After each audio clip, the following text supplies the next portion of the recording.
Hello, everybody, and welcome to the Complete Sinner's Guide. We're going to have an awesome conversation tonight with my buddy Tyler Fowler here, the other co-host of CSG, and our friend, the Faithiest Atheist, Gerritt Suttles, is back again. What's up, Richard? And, hey guys, how's it going? Good. I'm excited. This is going to be a good conversation, man. I can feel it in my bones. Yes, yes, it is. Are we Right going on. to have anybody else join us, Josh? I know Garrett. I saw him. He's Gerritt Garrett is possibly joining us in about Okay. an hour if we can Okay. get to it.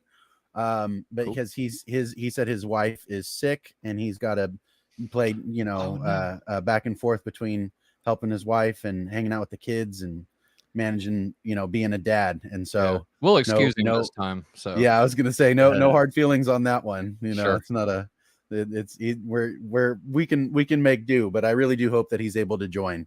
Because I know that Garrett would have a lot to say on this topic specifically, because this is kind of where me and him click the best.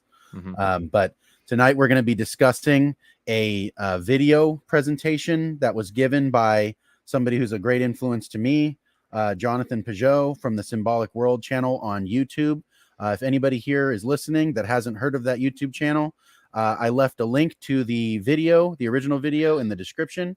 Check that out. Subscribe and like his channel. That guy's got some really amazing content. Great deep thinker. Really, really incredible stuff. And so that's what we hope to go over tonight. We're gonna just kind of slowly trog through some of the video as far as we can get. I don't know that we'll listen to the entire thing because the response portion of it is going to be pretty weighty, I'm sure. But we're just going to try to get as far as we can through the presentation that he gave and maybe draw out some more stuff and see if we can find some meaning and common ground in what he presented, because I think it's incredible and I can't wait to get started here. So if you got that pulled up, Tyler, I don't know how. I do. I got you. Okay, there you go. Right on. He looks so serious. Just yeah, right. My He's soul. He's about to start up the intro there. And I don't think he realized his face was still on the camera. This was earlier on in his YouTube stuff, and he didn't have a lot of really high quality editing stuff going on yet, and so we'll forgive him for that one. But actually, do you guys have any thoughts before we jump right into the video? As far as like your first impressions having listened to it, because I know, Richard, you listened to the whole thing. I'm not sure if you got through the whole thing yet, Tyler, but you got to listen to some of it. I'm about 3/4 of the way in, but okay, so you got to the Q&A portion toward the end then? Not yet. So I guess I'm just getting ready to start it then. Okay, yeah, because it's about right there that the Q&A portion starts. Okay, so do you guys before we jump in, do you guys have any off the cuff, coming in cold kind of thoughts about the talk that he gave? Richard, go ahead, brother. I'll let you take that one. I understood it. Yeah, I understood it. Again, I'm an atheist, so I always have different opinions about how these things come and go. I think no matter what your religion is, I mean, I guess this goes for atheism too. No matter what your worldview is, it's going to lead to questions, and this approach of his covers some of those questions so that you wouldn't have to deal with some of the more difficult questions. It could be true, or it could just be a very scholarly way of getting around those questions. Richard, I'm very excited to have you here to do this actually with us because of that very fact, right? You were coming at this from a completely different perspective than Josh and I are, right? And so if you would just briefly, could you tell our audience what perspective you are going to be bringing to the table? Like I said, I haven't had a chance to look at the group chat, but I know you deal a lot, and we've actually had you on the show a couple of times now on CSG and on Faith Unaltered, right, to talk about your specialization, namely zealotry, right? Why are people zealous for the things that they believe? And so what are you going to exactly be bringing to the table tonight? I do. I kind of come from the angle of look how many people across the world are zealots about something. I do that more than atheism because I'll make atheists mad too. I'll talk about how atheists can be zealous about something. I've seen those in exchanges. Go ahead. Right. So yeah, I usually make a lot of people angry. I try to, and I know a lot of people do this. So I could just be fooling myself. but I try to scale back and just look at what's happening, as if I could scale back and just look at what's happening rather than say which one's exactly true. It could be true that we kind of make stuff up. And this, again, doesn't mean that atheists don't. For things that we can't directly show people, we might make things up. And then I think zealotry is this tendency to really, really defend and uphold an idea even more than your own well-being. So you get to the point where you're willing to defend or uphold something even more. It's even more important to you than taking care of yourself. And that's something that I call zealotry. And I don't think it's a bad thing. I think it's necessary. I think we're here. If I had time, I'd pull some books out from behind me. I think it's a necessary part of our existence. So when I say zealotry, I'm not picking on people. Right. Same with tribal. I'm not picking on people. I think we're all tribal. We're all zealots. I just think that sometimes we can pick the things that we're tribal and zealous about so that we're less polarizing. And so that's my ministry. My ministry is that we might make things up. We might be zealous about some things, but we can try to be more kind and less polarizing. So that's me more than an atheist. Right on, man. Right on. Whenever love's the center of the agenda, I'm on board with it, bro. So very glad to have you here, brother.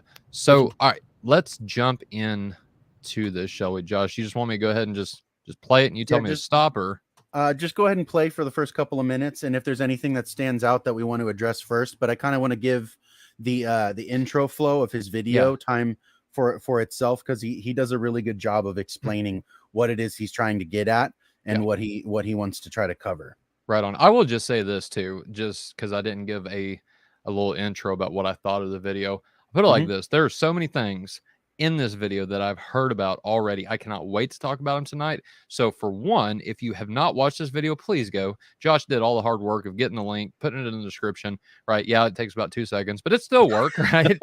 And so go check out this video. Really do it. We're going to be going through it tonight, breaking it down in its sections, right? But to get the entire gist of it in one setting, man, it's only an hour and a half. Check it out, go through it. And for two, I'll say this: the whole narrative structure, I don't know, what do we call it, Josh? The narrative structure picture, for lack of better words. Yeah. Everything that has to do with this concept of viewing scripture narratively, right? Typology is a big concept within this, or a big aspect within this narrative structure. It's blowing my mind, bro. I will just a hint about what I'm going to be talking about later. The concept of Moses removing his sandals from the holy place. Oh, yeah. And then putting that or typifying that, the antitype of circumcision of the heart. Oh, yeah. Bro. Never in my life would I have made that connection viewing this in any other way. Like, what in the world does sandals have to do with circumcision of the heart? Well, we're going to find out here in just a second. So that's what I thought about this whole concept. And man, it's blowing my mind more and more every single day. So I'll quit rambling. We'll get into this. Let's do it.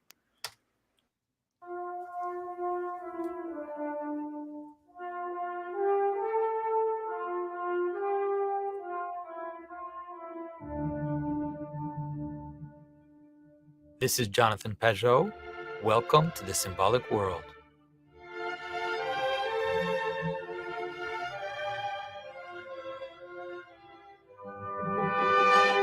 So tonight what I want to talk about is, I want to talk to you a little bit about that experience that I had, or try to take you along that experience that I had of seeing how everything is connected together.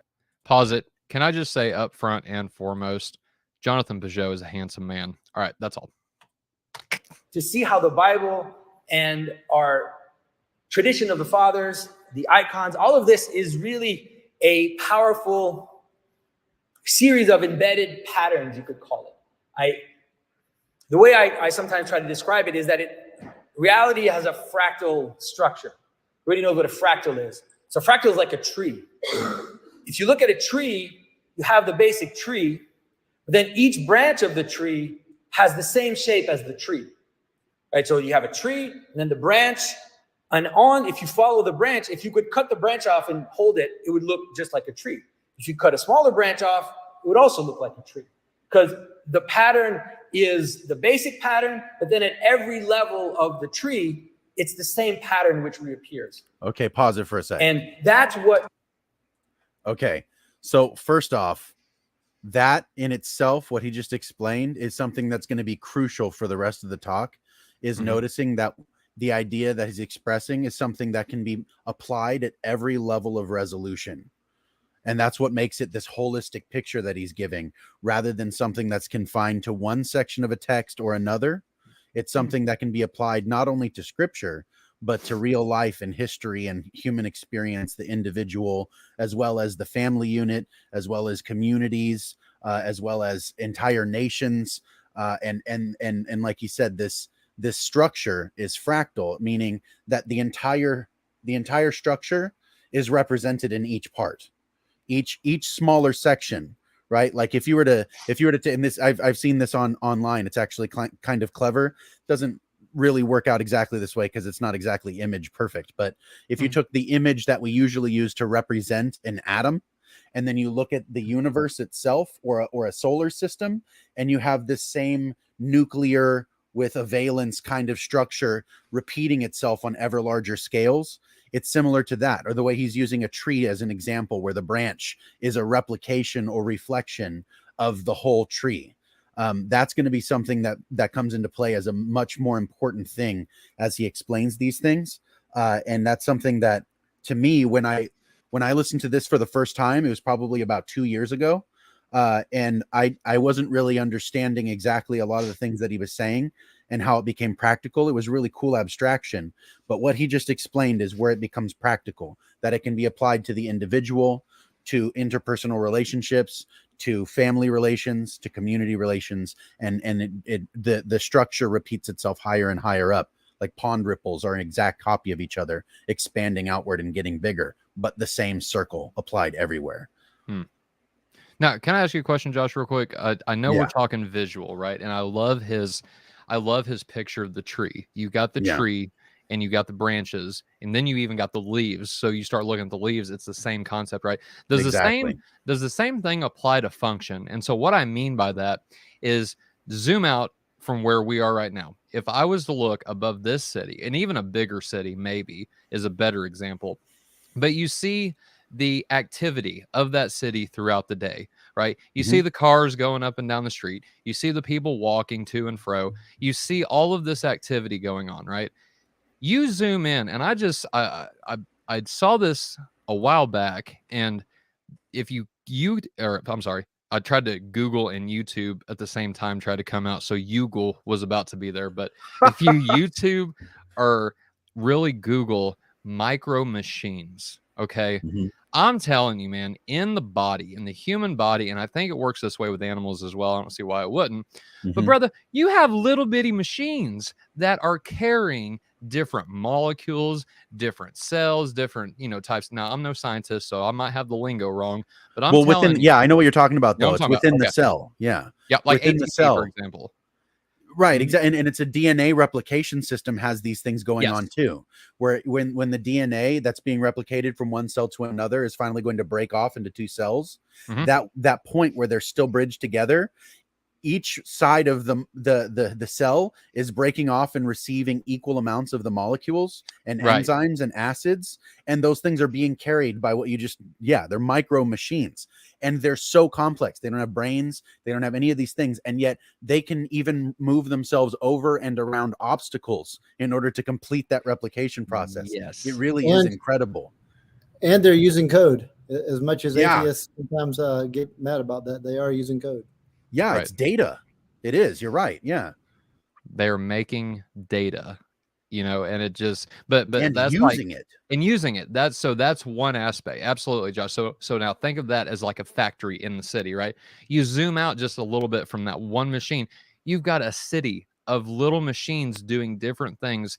And it seems like, from what I understand, and Richard, maybe you can correct me if I'm wrong on this, but if one of these machines go haywire, that's it. There is really, you start getting mutations at that point. We, long story short, we do not survive if these machines start breaking down. Now, granted, they're going to break down, right, over time and all these different things. But if they stop doing their job, especially within DNA, it would seem like we're out. It's lights out for us. Is that true? Relatively speaking, so. Yeah, I mean, there's redundancies and parts of the body that can move in to try and make corrections, but yeah, overall, it's if stuff like that Amazing. happens and Yeah. it keeps collapsing, it's just going to get worse until you pass away. Gotcha. It blows my mind, bro. Anyway, all right. Anything else that anybody wants to add before we move on? No, just to keep in mind for anybody Mhm. who's listening or watching right now, keep in mind this idea of the fractal pattern of the small parts being a reflection of the larger parts, and the larger parts being a reflection of the smaller parts, and how that'll play out in the pattern later. So for Christians watching, Josh, would typology be an actual good kind of synonymous thing that what you're talking about with fractals? So for example, the picture of Adam as king, right? I know we're going to be talking about, or as priest, and well, really, and king, but I know we're going to be talking about that later. But is that kind of what you're talking about? The antitype of Adam being priest in the garden or in the temple versus the fulfillment, or wait, Adam would be the type, Christ would be the antitype, excuse me. But the antitype of Christ fulfilling that, is that kind of the picture that you're talking about whenever you say fractals? Going from the smaller to the greater, so to say? It would be more so the fact that Adam is an individual as well as the corporate of humanity. Adam meaning mankind. Gotcha. And Adam being the individual, Okay. being a reflection of the whole. Mm-hmm. Fair enough. Yeah. All righty. Let's do it. When you start to look at the way that the fathers were interpreting scripture and the way that then they use that, and they use that to form our liturgy, to form our icons, to form the way that they talk about scripture, that's what they're diving into. They're diving into that pattern.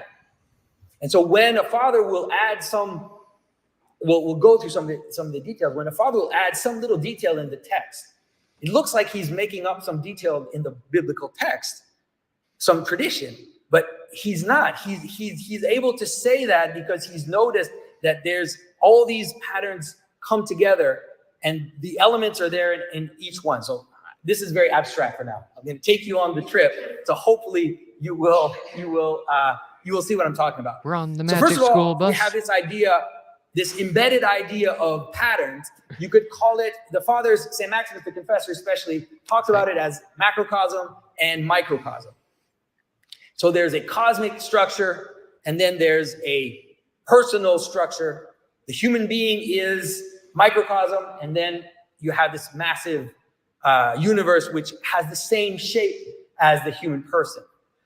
So St. Maximus goes very far in this. He says, the entire cosmos consisting of the visible and invisible things is man. And man, consisting of body and soul, is cosmos. For the intelligible things participate to the substance of the soul, as the soul has the same reason as the intelligible ones. That's a little more complicated. Keep the first quote part, but I'm still going to go through it. And the sensible things bear the image of the body, as the body is the image of the sensible things. So we have in the created world, there are invisible things, there are principalities, there are the angels, there are things that hold the world together. And then we have sensible things. And in the person, we also have an invisible aspect to us. We have the soul, we have the nous, we even have our desires, which are invisible. And then there's the body, there's the physical part. And those two they're the same structure. So because they're the same structure, St. Maximus sees creation as being built for man. Because man ends up being the thing that holds the whole thing together. Like an anchor that has, just like the universe has a physical aspect, an invisible spiritual aspect, and then kind of brings it all together. So St. Maximus talks about how the man is he talks about him as being a laboratory in which, because the human being pulls all those elements together, right? We have our thoughts, we have our bodies, we have all these elements to us, and we pull them together into one being. And then the human being does that also for creation itself. And so it's interesting. It's interesting to think about that. It's interesting to think about that today, because we've gone through this time in history where we've had this kind of scientific materialism, and and Christians have been slapped around by a lot of that thinking, where we have this idea that there's the world has these rules, and we just have to look at them and we can measure and we can calculate, and then we can just say, here's how it works. We figured it out. But we're coming to the end of that, and even a lot of scientists, a lot of physicists are coming to the end of that, where they realize once we've reduced everything to the material world, once we've done that, we have a problem, because then you have to explain the spiritual stuff. So because before that they could kind of ignore it. This is stupid. This is just stupid stuff. Let's not talk about that. We're just going to talk about this material stuff. Then you reach the end of it. You're like, okay, we encompass everything in this material stuff. We've encompassed everything. And then at some point you're like, okay, well then let's take that stuff, that spiritual stuff, like consciousness, like human experience, like identities, like qualities of things. How do you now fit that into your material world? And they're struggling to do it. So they That's come a up good with place words to pause like right there. emergence. Okay. You're Also muted. muted. There you go. Yep. Okay. Yeah. Good. So this will be the part where it's really crucial to have somebody who isn't having the Christian biases weigh in on what he just said. Okay. So That Richard, in terms of his appeal here toward the more spiritual things, let's say the less material things, these metaphysical things like consciousness, aesthetics, judgments of value, love, things like that. The materialist has a way of explaining these things, but he's almost bringing an accusation that they have a tendency to explain them away rather than explain them. Right. Do you have anything that you want to say to weigh in on that specific thing? There was a video on the Unbelievable channel. You guys know the Unbelievable channel? Have you heard of that? Yeah. Justin Brierley. Yeah. Yeah, he had a couple of guests, a couple of Christian authors talking recently about how two guys had kind of created this idea about the Catholic Church being anti-science, and so a lot of atheists had picked up that narrative and run with it and said that the Catholics were anti-science during the Dark Ages and all this, and they ended up talking about this whole thing over the past 100 years, and they said it actually started with some Protestants against the Catholics rather than atheists. It started with Protestants like well over 100 years ago that were like, stop talking about spiritual stuff and, stick with the facts and stick with what's real. And from there got to be this tension between spiritual stuff and stories versus show me. And then the atheists picked up on that and stuck with those narratives. And because the Catholics were pushing back on it, the Catholics kind of became the bad guy. Not to say that the Catholics were great, during their 2,000 years, because I don't believe that either. But just that the atheists had came up with some myths, or they had embraced some myths of their own that had said the Catholics had gone too far. But because of this is where I'm going with this, because like Richard Dawkins and other atheists really came in strong, like in the 1970s and 1980s, and they were like, enough with the stories, here are the facts, I'm going to start showing you the facts. That led to a brand of apologetics where the apologists were like, yeah, facts only, we're only talking about facts, I don't have a relationship, I've never felt anything, I've just put on my lab coat, I've looked at my microscope, and it turns out Jesus is the Son of God. And so that led to these apologists who are just as fierce as the new atheists, that were like facts, observations, nothing about stories, no myths. And that whole secular age is really dominant right now. So the atheists and apologists, many of which are like, enough with the stories, just show me. But that led to this pushback even among secular people, so that people like Ian McGilchrist, who's, and I say secular, he kind of believes that the universe is conscious rather than Christian God. He believes that the universe is a consciousness. Jordan Peterson, who's now, pretty much a Christian, although he doesn't sign off on, the things that evangelicals would say. Right. But Not a confessional American Christian, but right. But he believes that there's something in these narratives. And so yeah. this is kind of making a comeback. This idea that there's, there's something going on behind the demonstrable facts that's there. And we should take it more seriously. And I think that's something that even secular people and atheists can appreciate. It does give you wiggle room. So if somebody's skeptical and says, okay, but if you keep going with that, you can just say whatever. And I agree with that. But at the same time, I think this background, immaterial, spiritual stuff, whatever you want to call it, does help give us meaning, and it does make us feel more interconnected. So I say go with it. I was going to say, I think you're making a really valid point too, by saying that the modern apologist has taken up the gauntlet of saying, yeah, we agree with you guys that non-science stuff, that's nonsense. We're going to toss that out. We're going to pretend human experience isn't part of the model we're explaining, and then just go past that to say, here's just, like you said, just the facts. We're going to be, detective investigators only. We're not going to think about, the practical ground level of how this stuff is going to affect my person and my living. I'm going to go right out into the abstraction to say, well, this is historical fact. This is historical fact. This is just an idea. We can kind of shove that off into the margin. And I do think that was largely reactionary, like you said. But I think that was a mistake. I think that it was a mistake to say, okay, instead of making a focal point of biblical narrative, we're going to make a focal point of historicity, right? As though that has to be an exclusive focus, that you can't have both. And they kind of toss the baby out with the bathwater on that one. And a lot of modern Christians who are coming up with that form of apologetics are actually missing out on the depth of what the scripture is applying in these ways, which is why I think it's cool that, like you said, a lot of people that watch Jordan Peterson, a lot of people that watch Johnathan Pageau, a lot of people that listen to John Vervaeke, these guys that are all dealing with this like metaphysics and human cognition kind of relationship. A lot of people that listen to them are actually atheists, and they're being like, look, I've never heard any of this before, and I'm closer to God than I've ever been, if you want to call it that. But this is really rattling my cage, because I always thought this was a bunch of stupid stories about Noah and a boat. It's like, I've never thought that this actually had anything to do with me. It's like, well, I think that's a valid thing that you're saying, is like that metaphysical truth can expose meaning rather than just facthood.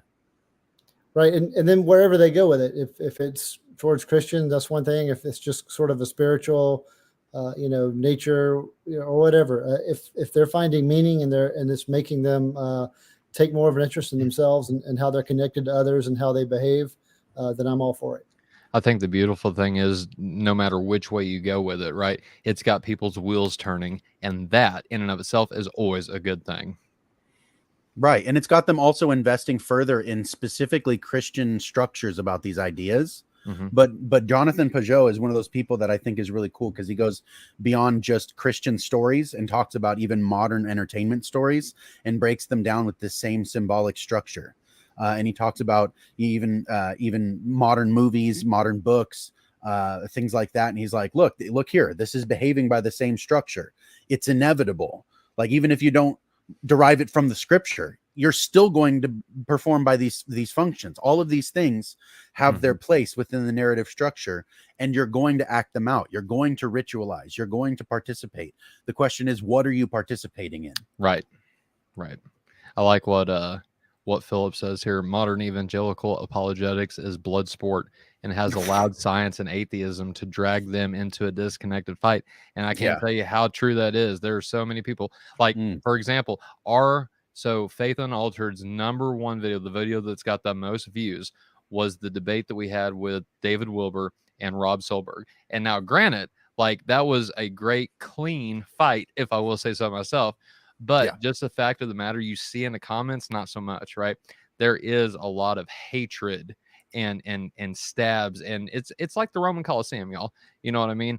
And it's sad, because as Christians, like, that right there should be something that we despise, not flock to the arena to get front row seats to. You know what I mean? So anyway, let alone participate in that way. Yeah, it's It is directly embarrassing, and it gives some serious ammunition to the more militant atheist Yep. who wants to make an embarrassment out of you. He doesn't even have to try. You're making an embarrassment out of yourself by behaving that way. Right. It really is. I'm not to say that anybody gets a free pass just because they don't claim the name of Christ. They're being rude also. But it's even like, this is the thing.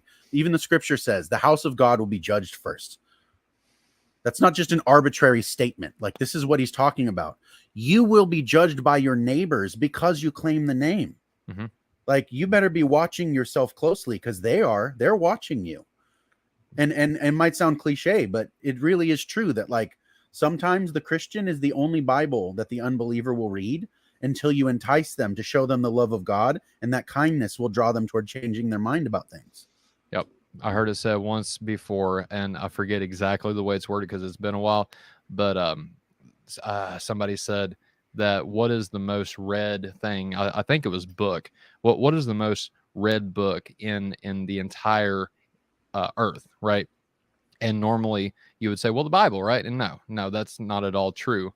The Bible is rarely read, even by Christians, right? No, the Christian is the most read book, if you can call them that, this entire world, because everybody is microscoping the Christian. Everybody is watching the Christian to see what they do.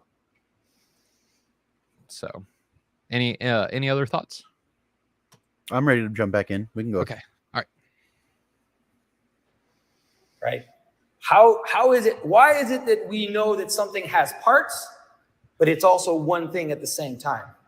Mm. Ever thought about that? Right? You look at a chair. Nope. The chair has parts, right? It has different parts, different elements, different, Why do we think that that's one thing? Why do we say it's a chair? Why don't we just see the parts? Why don't we just see the parts all the way down? Because those parts go all the way down in the scientific world, all the way down to the quantum field of particles that are just floating around. So then they stack up. They stack up towards these different stages of unity. And then in the human experience, we see it even more. Like, why do we think that this here, people coming here, why do we think that that's one thing? Why do we think that the United States of America is one thing? How do we get to that? Right? And so in the vision of St. Maximus gives us a key. St. Maximus gives us a key is that the human person, a modern way of saying that would be something like consciousness, right? Fathers don't use that word. But it's a good word to use because people understand what it means today. People know a lot of the other words like soul. You use the word soul today, people just they have all these ideas of what it means. Like, just try to find words that actually have meaning for people today. So you say we need consciousness, or consciousness plays a part in bringing things together, in making things one. Right? You need a conscious agent to be able to say that chair is a bunch of stuff. It's also one thing, that jump into unity. And that's how St. Maximus talks about us. That's what we do. That's what we are. That's what makes us special in creation. That's what makes us not only special, that's what makes us in the image of God. All okay, right, pause right there. This idea he just made a really very bold, high-level claim. The ability to perceive unity out of multiplicity is one of the things that makes us in the image of God. I think that what he's doing there is actually pointing out something about human experience in general, is that we can look around and we don't just see atomized facts about the world. Some of them shine forth as unities, and some of those unities are more important than other things. They make themselves more relevant, right? And so it's like, when I look at you two gentlemen, right? Mm-hmm. I can see you, Tyler, you have a face, right? And it's made of many parts, but the whole of it together is a unified thing that represents your identity to me. So I'm seeing much more than a face. I'm seeing a friend. I'm seeing a father, seeing a husband. I'm seeing a brother, I'm seeing all of those things in unity in you, as well as the unity of your features. And so it goes beyond just the visual sight recognition of something, right down into the depth of the meaning of the thing being perceived. Does that make sense? Yeah. Yeah. Instead of just seeing Tyler's eyeball and Tyler's nose, you're seeing everything that those things mean. mean. Right. It's the I don't think meaning there of is the a better thing. word for it than that. Right. Right. What do these Exactly. things represent? Right. Yeah. Represent. Yeah. So it's like, okay. And the different parts of your face can be representative of different parts of you, right?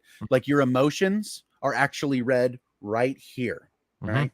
Between your eyebrows and your eyes and your upper cheeks. That's where your emotions are displayed, right?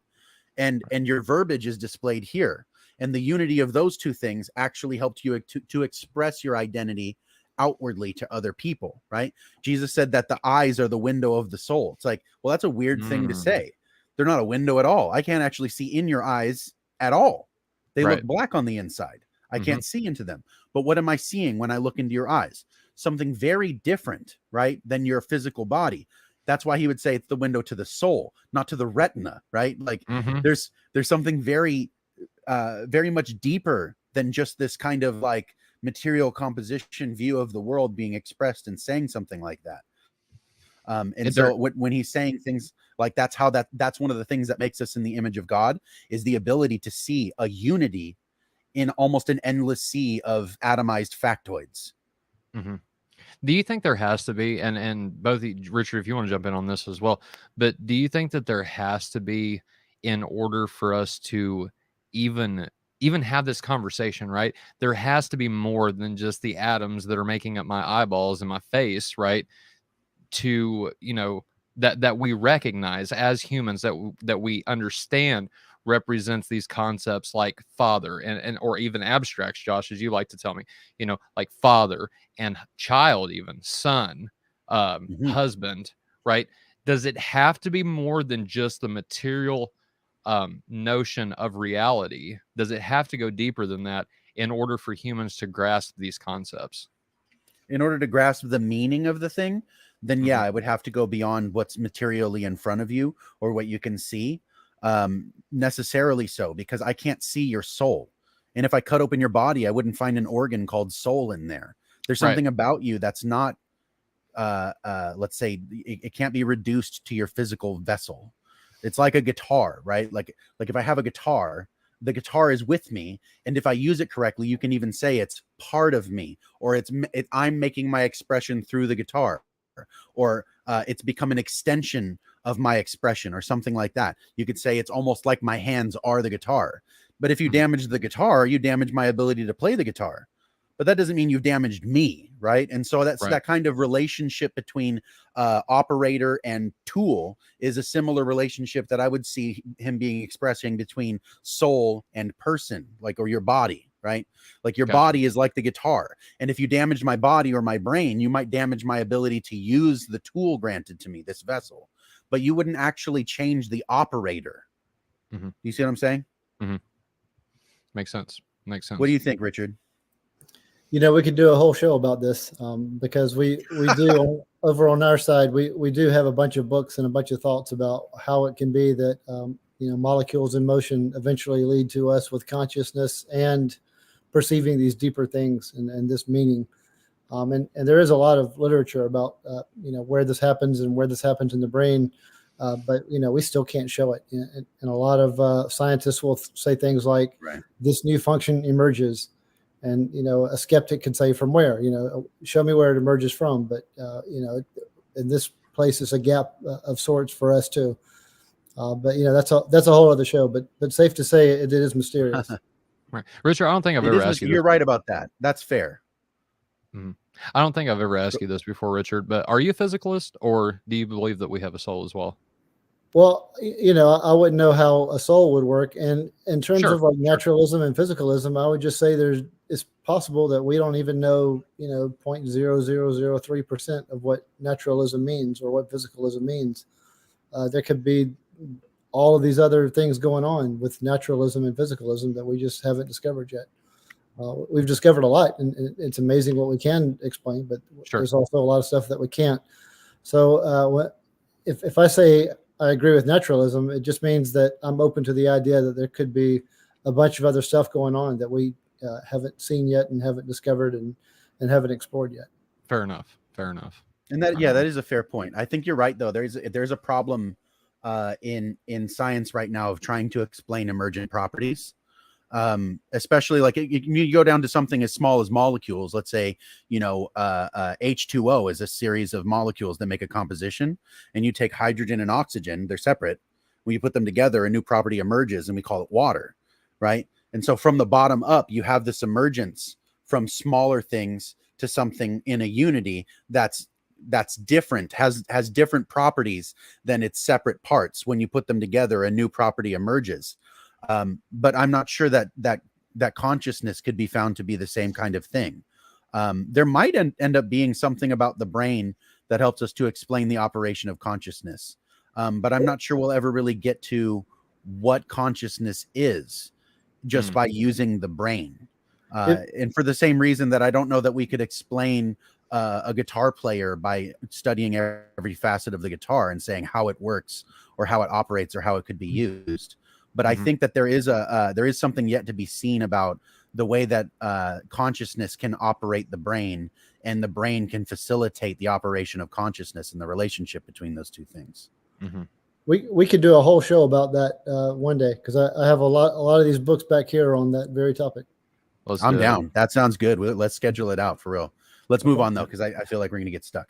I'll just say this about consciousness real quick. It's a tricky animal, because here's the thing, from my perspective anyway, it seems like there's a complete disconnect between material, just the material like the brain, and consciousness. But at the exact same time, you got consciousness that's controlling all this physical stuff, right? And so, but there's a lot of your body that you don't have conscious control over, like your lungs. You have some conscious control your heartbeat over, but you don't know how your diaphragm moves. You just have conscious effort over expanding and contracting your lungs. You don't have any conscious control over your heart. You can do, like, one of the things that I've seen them talk about in videos similar to this is you can go like this, but I couldn't tell you which tendons or muscles I'm using or how I do it. My volition stops at how it grounds out in action. I actually don't have any conscious understanding or control over the different mechanisms that make this happen, but I can willfully make this happen. It's not happening to me like a sneeze. It's something I'm performing. And so it's different, but there's a lot about your body that you don't have conscious effort or control over. Could you imagine if we had the conscious control over those micro machines that I was talking about a while ago? Whew, we would die about multitasking, bro. I couldn't do it. Yeah, we would die in our sleep if we even got that far. Right. All right, let's move on. We are going to get stuck. Of this macrocosm, microcosm, right? And how relevant it is to understand today. One of the words that the physicists are using today, they have a fancy theory. They call it the anthropic principle, because they're realizing that anthropic means the shape of man. They're realizing that it's so complicated. Everything is so complicated that you almost need the world to be made in a way to give consciousness, to bring consciousness about. Because consciousness is, they're not able to explain it. They can't explain consciousness.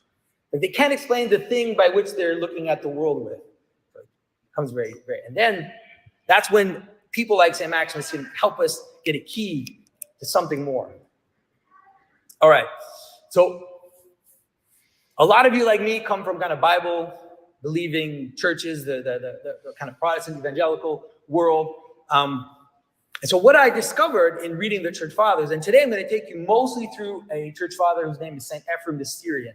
St. Ephraim the Syrian is a Semite. He's an Aramaic saint who probably spoke Aramaic. He actually did. I don't know. It wasn't Aramaic. He spoke the early Syriac language, I would think. I think his texts are written in Syriac. And so he does this powerful interpretation of the Garden of Eden and of Genesis. He has a text called the Hymns on Paradise, and it's a poem. It's a poem that talks about paradise. But the way that he talks about paradise is so powerful because it does exactly what I'm talking to you about. It shows us this pattern that is there. It basically lays the Garden of Eden out as the pattern of everything, all the way until we understand that it's also the pattern of the heart of the human person. All right. So first off, I want to show you. That gives you a totally new definition for the theory of everything, the Garden of Eden. How big how big Saint Ephraim makes the paradise. He says, he had a vision, for him, he had this vision of paradise. And he says, with the eye of my mind, I gazed upon paradise. The summit of every mountain is lower than its summit. Okay, so it's the highest mountain. And then he talks about how the crest of the flood of Noah reached to the foothills of paradise, but it didn't enter into paradise. And so paradise ended up being above the flood. Okay. Now you also have to remember that paradise is a mountain, right? That's actually in the Bible. People forget that it's in the Bible. It's not in Genesis, it's in Ezekiel. In Ezekiel gives this description. So I just got a clarifying question real quick, Josh. Yeah. So doesn't scripture though say that the waters actually rose 22 feet, 15 cubits above all the high mountains? Is that symbolizing that Eden paradise is destroyed at this point, or what's going on there? Or did I misunderstanding?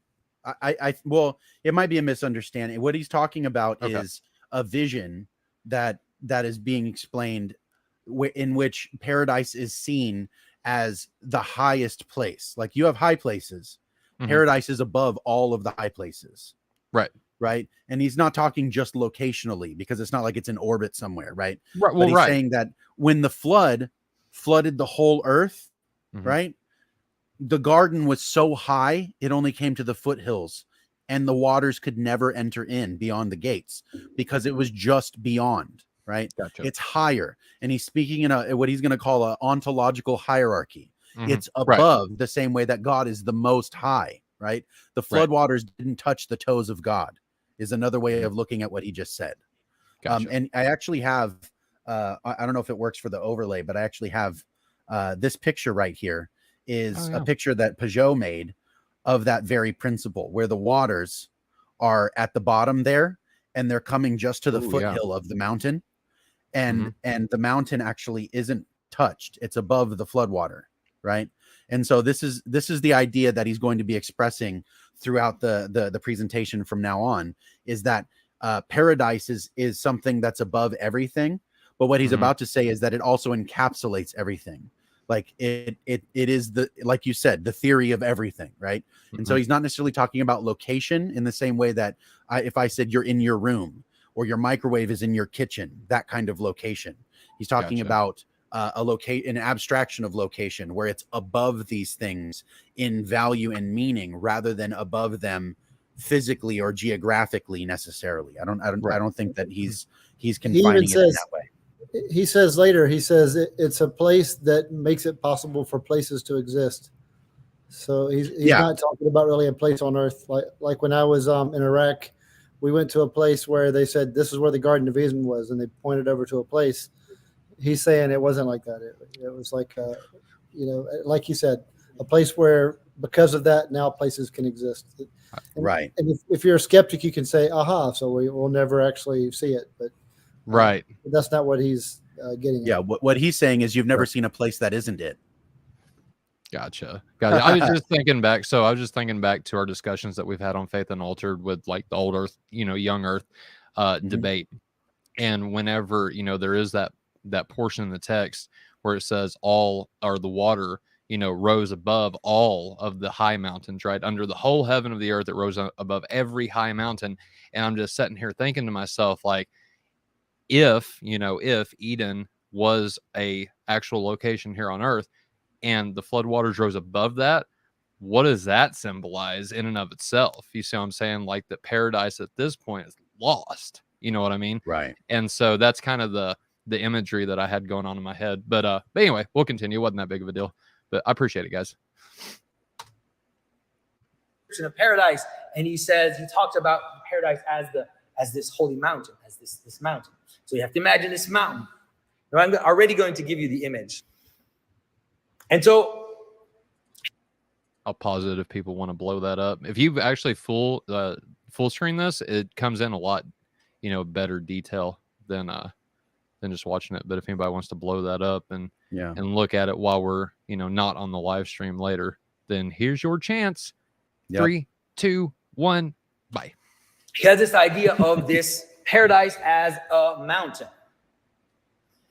At the summit of the mountain is the tree of life. Okay? And let's say above the tree of life, or coming down upon the tree of life, is the glory of God. Just like the glory of God descended onto the Ark of the Covenant, he talks about how the glory of God descended to encounter Moses on the Mount Sinai. So too, the glory of God is at the summit of the mountain, and we have the tree of life. So he talks about how the limits of the garden. So imagine that. So the summit of the garden is higher than all the mountains, and the limit of the garden is beyond all the ocean. So you imagine the way that the ancient people saw the world. Basically, this giant island surrounded by Oceanus, by the infinite ocean, which is still true today. There still is this ocean that kind of surrounds everything, that's all connected together, that kind of flows around everything. And so he saw the paradise as the limits of paradise being beyond the ocean. Here's a description that he talks about. He says, Moses made a crown for that resplendent altar. With the wreath entirely of gold did he crown the altar in its beauty. Right? So around the altar in the tabernacle, there was this golden braid, or this golden crown, which went around the altar. So he says, thus gloriously intertwined is the wreath of paradise that encircles the whole of creation. So the crown of paradise, the wreath of paradise, encircles all of creation. So its summit is beyond the highest mountain, and its limit is beyond all of creation. So already we're starting to see that the place that he's talking about is maybe not the same kind of place that we're used to thinking about in our kind of very materialistic world, let's say. That he is talking about a place, but this place is it's the place of places, you could call it, right? It's that which makes place possible, something like that. That's maybe a way to describe it. And so this mountain is also a hierarchy. It's a hierarchy of beings, or hierarchy of being itself. So here's some descriptions that he gives. He says, when he made this intricate design, he varied its beauties so that some levels were far more glorious than others. To the degree that one level is higher than another, so too is its glory the more sublime. In this way, he allots the foothills and the most lowly, the slopes to those in between, and the heights to the exalted. So that which is exalted, that which is high, that which is glorious is higher up on this mountain, and that which is confused or in between or is lower on the mountain. All right, so hopefully things are starting to take shape in understanding what he's talking about. They are, Pageau. So then they are. St. Ephrem talks about the 4 rivers of paradise. So we know that in the garden there were 4 rivers of paradise. Now, if you think of the paradise as a mountain, right, all of a sudden the image of the 4 rivers will change as well. Because it's hard, you can't really see it otherwise as these 4 rivers that are coming down the mountain. Right? So you can kind of imagine, you don't have to think about it too much, but like a source, there's a source, some kind of source that is pushing the water, and then it's coming down the mountain. So, is that the little squigglies off the side there? Is that supposed to be representing the flow? Okay. Are the rivers? That's the okay. The flow of the living water, right? And this is the same. What he's explaining right now is actually in the New Testament. What he's explaining right now is actually the reason why the early church would baptize people in running water, in moving water, because moving water is living water, and it comes from on high. I just did a TikTok about that. Go subscribe. Here we go. He talks about how its fountains delight with their fragrance, but when they issue forth towards us, they become impoverished in our country, since they put on the savors of our land as we drink them. So he has this idea that the waters of the rivers of paradise water all of creation. They're the source of all the waters. We always have to remember when we look at in the Bible, when it talks about water. So can it be fair to say that maybe, just maybe, whenever the Genesis and Moses talks about the 4 rivers and he actually goes forth and gives them names, maybe he's not talking about literal rivers at all? Is that a possibility? Or did I go to that opposite extreme? So we always talk about how it's always good to have a balance, both and, right? Or is it both and? Is there literally 4 rivers as well as the deeper spiritual significance of that picture? Well, the reason it's a difficult question to answer directly, but I'm not sure that it's a question of balance, because we're talking about something different than archaeology right now, right? And so the idea that this would have to be confined to 4 locational rivers in some finite place within the Middle East, I think would be coming outside of the model of what he's explaining. The reason why there would be 4 rivers is to mark the 4 cardinal directions as well. North, south, east, and west. Right. And so it's the structure that he's using, the picture that he's using is meant to represent the whole of the function of creation, and to say all waters find their source in this, right? Gotcha. The same way as we would say all life finds its source in the living God. It's the same kind of statement. I'm not saying that God literally is a genetic father to anything that exists organically. That's not what I mean by that. And so it's just the wrong kind of question. But to say that it's not, like basically it would say all rivers find their source in the very source, right? Like all love finds its source flowing from God, right? It's a similar kind of statement. And in the New Testament in Revelation, the river runs underneath the tree and it's flowing, right? It's flowing outward. It's like the light that's coming into the place where that garden is in the end, in the Revelation. You have the tree and its healing is for the nations. It's like you could say that tree is the Christ and his wounds are the leaves. And it's like all these things, right? But also Christ is said to be the sun where the light comes from, right? And all that light that's coming from him. But to think that Christ then becomes a burning star would be missing the point. Right. You know what I mean? Exactly. Yeah. No, I'm just trying to maybe put things in perspective. Not only these are appropriate questions because we come from a Protestant background. Exactly. These are things that we don't really talk about in that world. We don't talk. We stop at the text.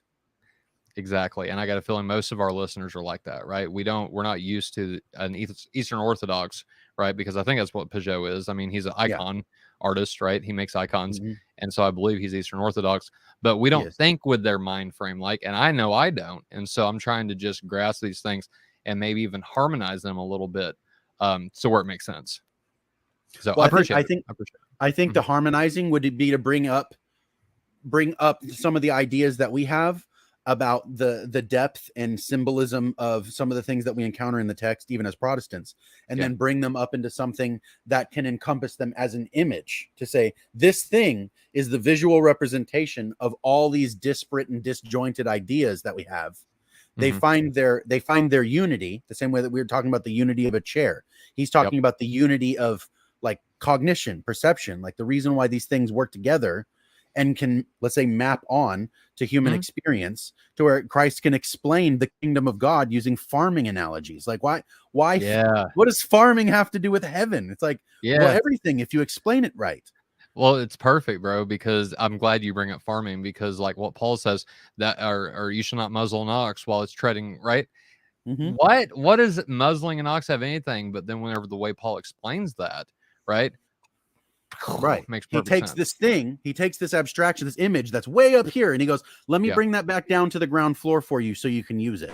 Yes. Right. That's what he's trying to do right now with all these lofty ideas about the source of everything. Yeah. And the Garden of Eden encapsulating all the world, but yet being higher than every summit of every mountain, in the Mhm. same way that we would look at God and say he's the most high God. But if you went Right. outside the Earth's atmosphere, you wouldn't find him somewhere in orbit. Right, right. Like the He's Russians, there ain't no God higher. up here. Well, Yeah, no, he's duh. higher than everything. Not that Gotcha. he's locationally above things, as Gotcha. though this is a spatial relationship, right? Mhm. God's higher than all things. Ontologically, he's higher. And so he's saying that these waters are the source for the ontology and reality of all waters and our relationship to them meaningfully, right? Not compositionally. Gotcha. He's not talking about H2O. He's Right. talking about the waters. Mhm. Philip, I hope that clears things up. I saw you in the side chat where you said that basically this is where Pageau loses you, and so I'm hoping, you know, oh, man, why am I not thinking tonight? But express that in the comments on what exactly it is that he said where you're lost at, and then maybe Josh can help. So, all right, we'll get back to it.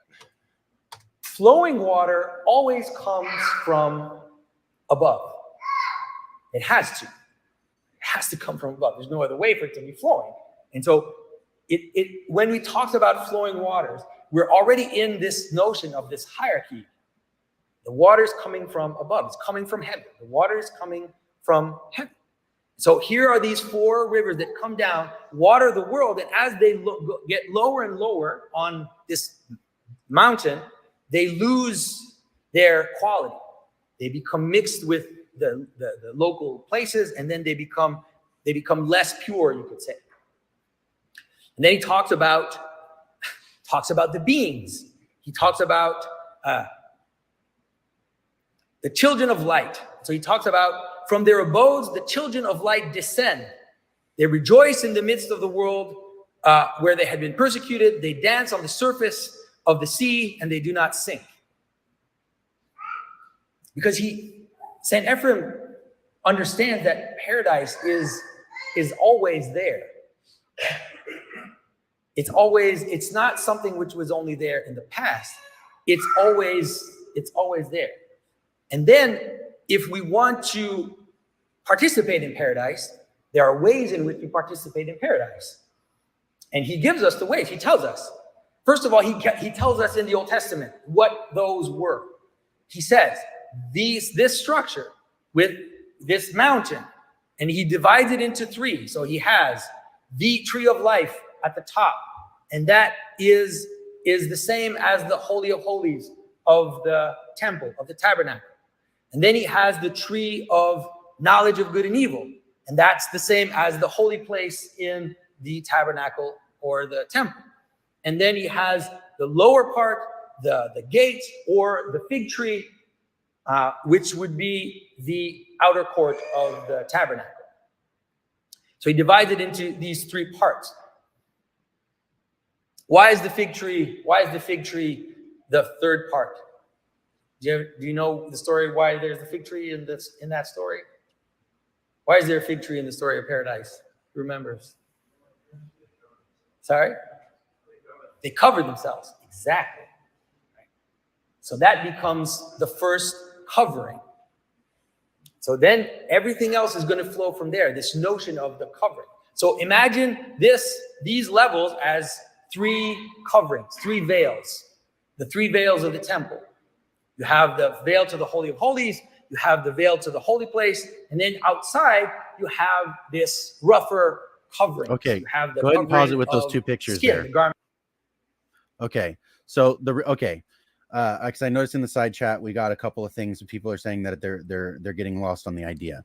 Right. Before we go too far and get lost on the idea, the reason why he's paralleling these 2 pictures is because these are expressing similar ideas in terms of their template of meaning rather than just their location or any of those things. I'm not saying, because this is one of the things that I'll put it up here. If I'm not mistaken, St. Ephraim text he's using as a hymn, a song. Eastern Orthodoxy elevates these ideas past Scripture. We're not trying to put anything above Scripture. We're trying to make an application of Scripture in its depth that doesn't have anything to do with physical location. And so the claim is not that the Garden of Eden is an idea and not a place, but that it's not confined to being an archaeological site. it also can be used in the same way that Christ uses, like parable to explain much bigger ideas that we can't exactly understand by just explaining the words. He's bringing it down to the level where we can use it, right? Like ideas are up here. Physical matter and stuff is down here. I'm not talking about location. I'm talking about like when we're talking about like rising up out of a bad mind state, right? Like I'm down in the dumps. I'm low. I feel low. Like why low? Why down? Why do you want to go up? It's like you're not talking about just getting up off of a chair. We're right? not talking about taking an airplane ride. Right, exactly. And so it's not Yeah. saying that the Garden of Eden isn't a place.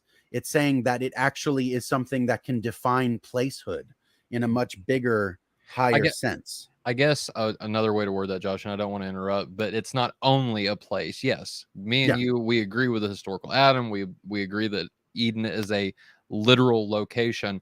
But what I think Johnathan Pageau, Dr. Pageau, is trying to do is go deeper than that, right? Like, let's get past this, the location of it.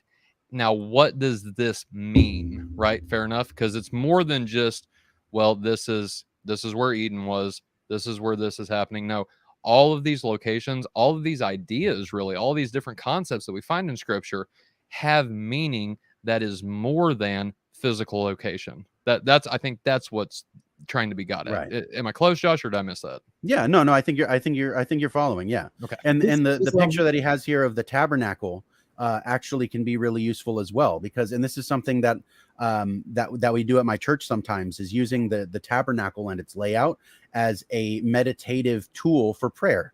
So let's say you come to the bottom of that picture, it says the gate, and it has those two markings that enters into the outer court.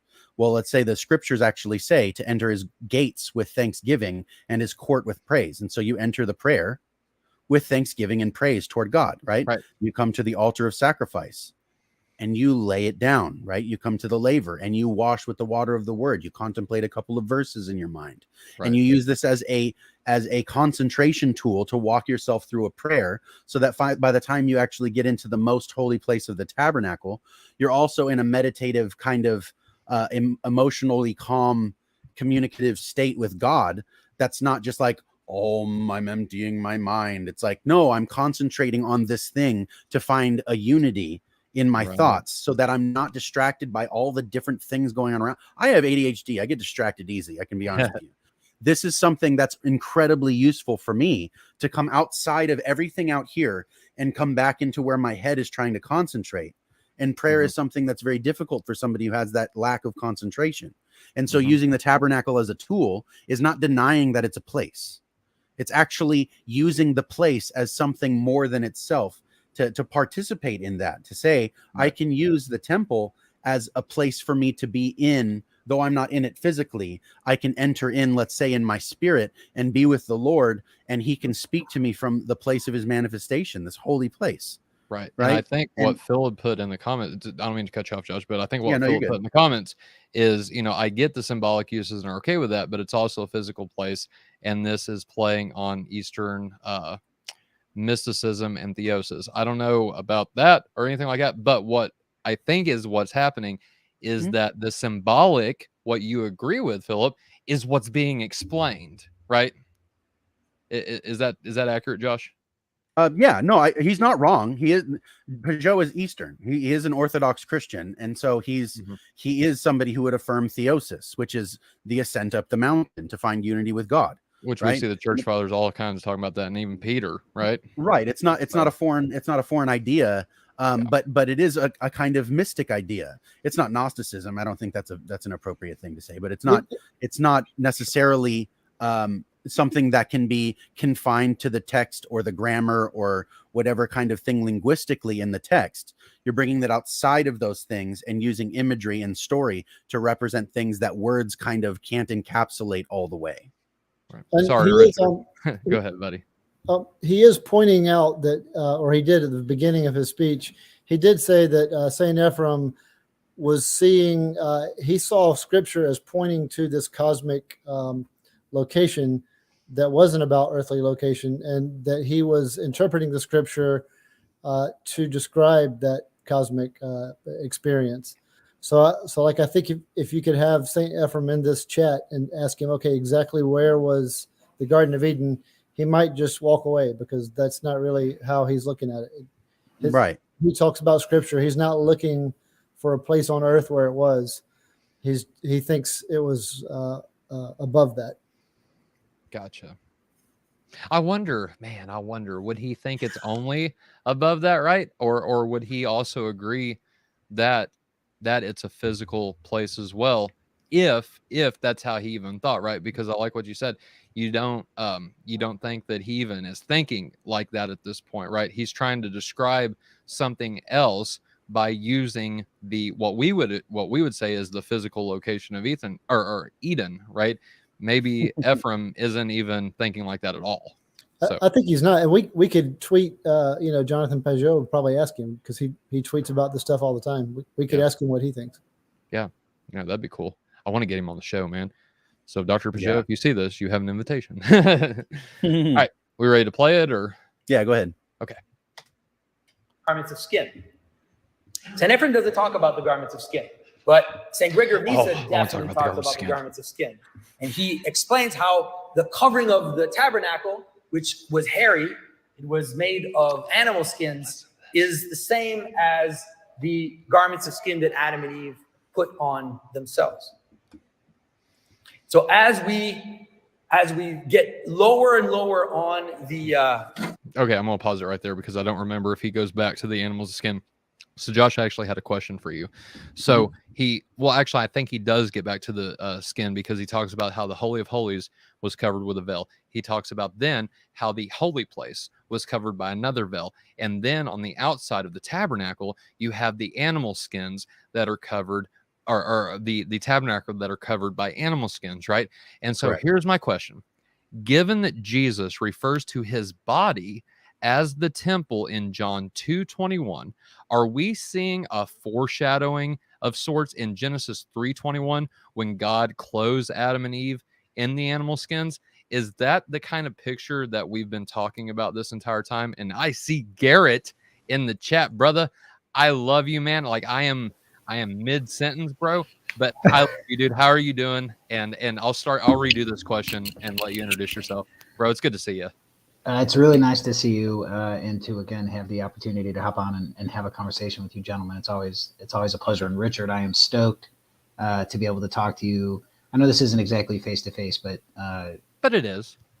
Well, it's something approximating it, right? So I really appreciate it. Look, I see the face that is Gerritt Schuitema. I understand that your eyeballs are yours, and I get it, okay, bud? So I don't know if you've been watching, but if that makes no sense to you, just go back, watch the first 2 minutes of the video, and then we'll go. But it makes a ton of sense, right? I'm the sum of the parts, right? Something. Yes. Oh, so you don't even have to be watching, Gerritt. This is why I wanted you on here. Okay, so Gerritt go ahead. Watched this video like 20 million times. So Gerritt, we're at the part. Like I said, I don't know if you've been watching or not, but we're at the part where Dr. Pageau is talking about the animal skins, how God placed the animal skins on Adam and Eve, right? And my question was to Josh, and I'll just restate it again because I've got it wrote down here. Given that Jesus refers to his body as the temple in John 2:21, are we seeing a foreshadowing of sorts in Genesis 3:21 when God clothes Adam and Eve in the animal skins? And then not only that, but we see the bigger picture, as I was telling Josh, that the Holy of Holies, it was covered in a veil. Then the holy place was covered in another veil. Then on the outside, covering it all, the entire tabernacle was covered in these animal skins. Is all of that pictures and types and shadows of Jesus being covered in? Because I love what he'll say here in just a little bit, and I don't want to spoil it, but is that kind of what we see is going on? Yeah, I mean, are you asking me? I mean, hey, whoever wants to jump in on, welcome to the show, right? So I think you've been off, there's so some yeah, interesting. I honestly think Joshua has a lot to say about this that are really profound. The way he would talk about it and repackage things. I know he's heard from Pageau. I would lean very heavily, and then again, we have another brother Joshua Sherman who talks a lot about this and has thought a lot about this, and he's come up with some things recently that he's discussed with us that I think are really profound, that I would basically just be parroting here, but I think it's really important. I've always thought of the skins less like animal skins and more like a mortal body, because I don't necessarily know that we were. Let's say I would hold more of a position of potential that then could have fallen or climbed up the mountain. We fell down the mountain, right? And I think the skin, it comes in a particular passage of scripture where you get the warning that we're going to have to be removed from the garden because lest we reach forth our hand and grab and eat of the tree of life. Directly after that, you get the statement about Eve being the mother of all living with the skins. And so I think and then the expulsion from the garden. So I think all of these things are tied together. Mm-hmm. That being said, I think what you're asking about particularly is very relevant, because in the very same sense, Christ takes on those very skins. So Sherman would talk about it like this, that even though we've fallen and we've fallen from our imaging capabilities, and I hope I'm not putting words in his mouth, the reality is God giving us the skin is something like reclothing us as his icon, as his image to go into the world. And so he's clothing us with the function, the abilities, the capabilities, the nexus of potentialities needed to image him rightly in the world we're about to attend, something like that. And that in the incarnation, Christ takes those very same garments, you could say, and he bears them, and he climbs up the mountain with them and perfects them. Right. Well, it's like, whenever I know he's going to be getting into it here in just a second. I don't want to spoil anything, but the cursing of the fig tree, right? The undoing, so to say. I knew you would like that. Oh, yeah. I loved it, bro. I loved it. But the cursing of the fig tree, something that, premillennials, and I love premillennials. Like, I love my premillennial brothers. But, I don't think in that passage, right? I think I would agree more with with Dr. Pageau, and just the fact that this, this parable is talking about the signs and what the end time is going to look like. But regardless, the whole restoration of Israel, the imminent Christ, like I think it misses the point. And I think Dr. Pageau actually really does a good job interpreting that parable in a very relevant way. The undoing of those Adam and Eve putting the fig leaves on themselves, which represents so much in and of itself, right? The works that they do, saves them. God's like, no, let me cover you in my righteousness, so on and so forth. I just think it's all very relevant to what we're discussing here. For sure. Could I ask a question? Because I see we're at time marker 21 minute here. Yeah. And so this is like 11 minutes after like one of my favorite parts of this, which is that whole first part where he sets up the pinnacle of creation in Genesis is man. And then man is this place through which things come together and cohere and gather. Yeah. And if we could, I'd like to could we pivot to that really quickly? Because I want to ask Richard a couple things about it. Yeah. And what he thinks about it. Because Richard, I know you have read both of Ian McGilchrist's books. And I would see a ton of overlap here between McGilchrist and what he's discovered about how our mind works, or say how it should work, could work, with this idea of the top down and the bottom up, right? Because you have this cosmic pattern he's laying out about climbing up the cosmic mountain, that things are oriented toward God, right? And so we're all coming towards this point. And the point is also gathering all things to itself, you could say. Vervaeke would talk about this in a very different way. Of course, he's not Christian, but he's whatever the universe is conscious, whatever that is. Pantheist, maybe? McGilchrist is for sure. Vervaeke, I think, is more of a agnostic atheist type for sure. But he talks about emanation. So that would be the opposite side of emergent, is emanation. And he would talk about it as ordering principles, limiting factors that afford, not just limit, but afford potentiality in another way. And so I know in the past, you could talk circles around me about things like the teleological argument, but this would be like an example where there's this top down emanating principle that actually affords some things and removes the possibility of other things. And within that affordance, you get all of this reality. And I believe I've heard it said before that the teleological argument is strong Now, this is not something I'm an expert in, but I think you have a little bit more experience with this than me. But so I would be interested in how, particularly this idea that there's this top-down emanating principle over all of reality that seems to be very suited for human life, let's say. But of course, that's a top-down principle, meeting with chaos, hovering over that chaos, bringing order in life out of it, and how this is this cosmic pattern that I don't think is necessarily outrageously, I don't think that's a way far out there idea. If you just look at reality and the laws of physics and how these things can be ordering principles and governing over the chaos to manifest emergent qualities in a particular way, mixed with McGilchrist's work, which seems to very much speak to the fact that our mind embodies that top-down, bottom-up principle from the right side, big picture narrative approach, and the left side, attention to detail, more of a bottom-up build. And I was just wondering what you thought about that, because I see a tremendous overlap there with the idea of what Pageau is talking about here, not only in this cosmic pattern, but then it also being embodied in the human being as that place through which all things cohere, come together. Just wondering both the fact that humans can perceive unity, like we were talking about before, and then expanding that to the way that Eden, its borders go beyond all of creation, and its mountain is higher than all other mountains. And it is also the place of gathering that potential into a unity to make all things possible. So he said that consciousness is what makes unity possible, and Eden as a place is what makes places possible. So I think what you're talking about is really an appropriate question. Yeah, and we mentioned that right almost at the beginning of his speech, that we mentioned this kind of ties into what Ian McGilchrist and people like Jordan Peterson and people like that are talking about, that there's something else going on. And then, of course, while I'm talking, I've got my kids and dogs and wife downstairs, so you might hear family noises. You're good, while I say Beautiful noises. Noises. I'm waiting on my little 2-year-old to come screaming through here, so no worries. Right.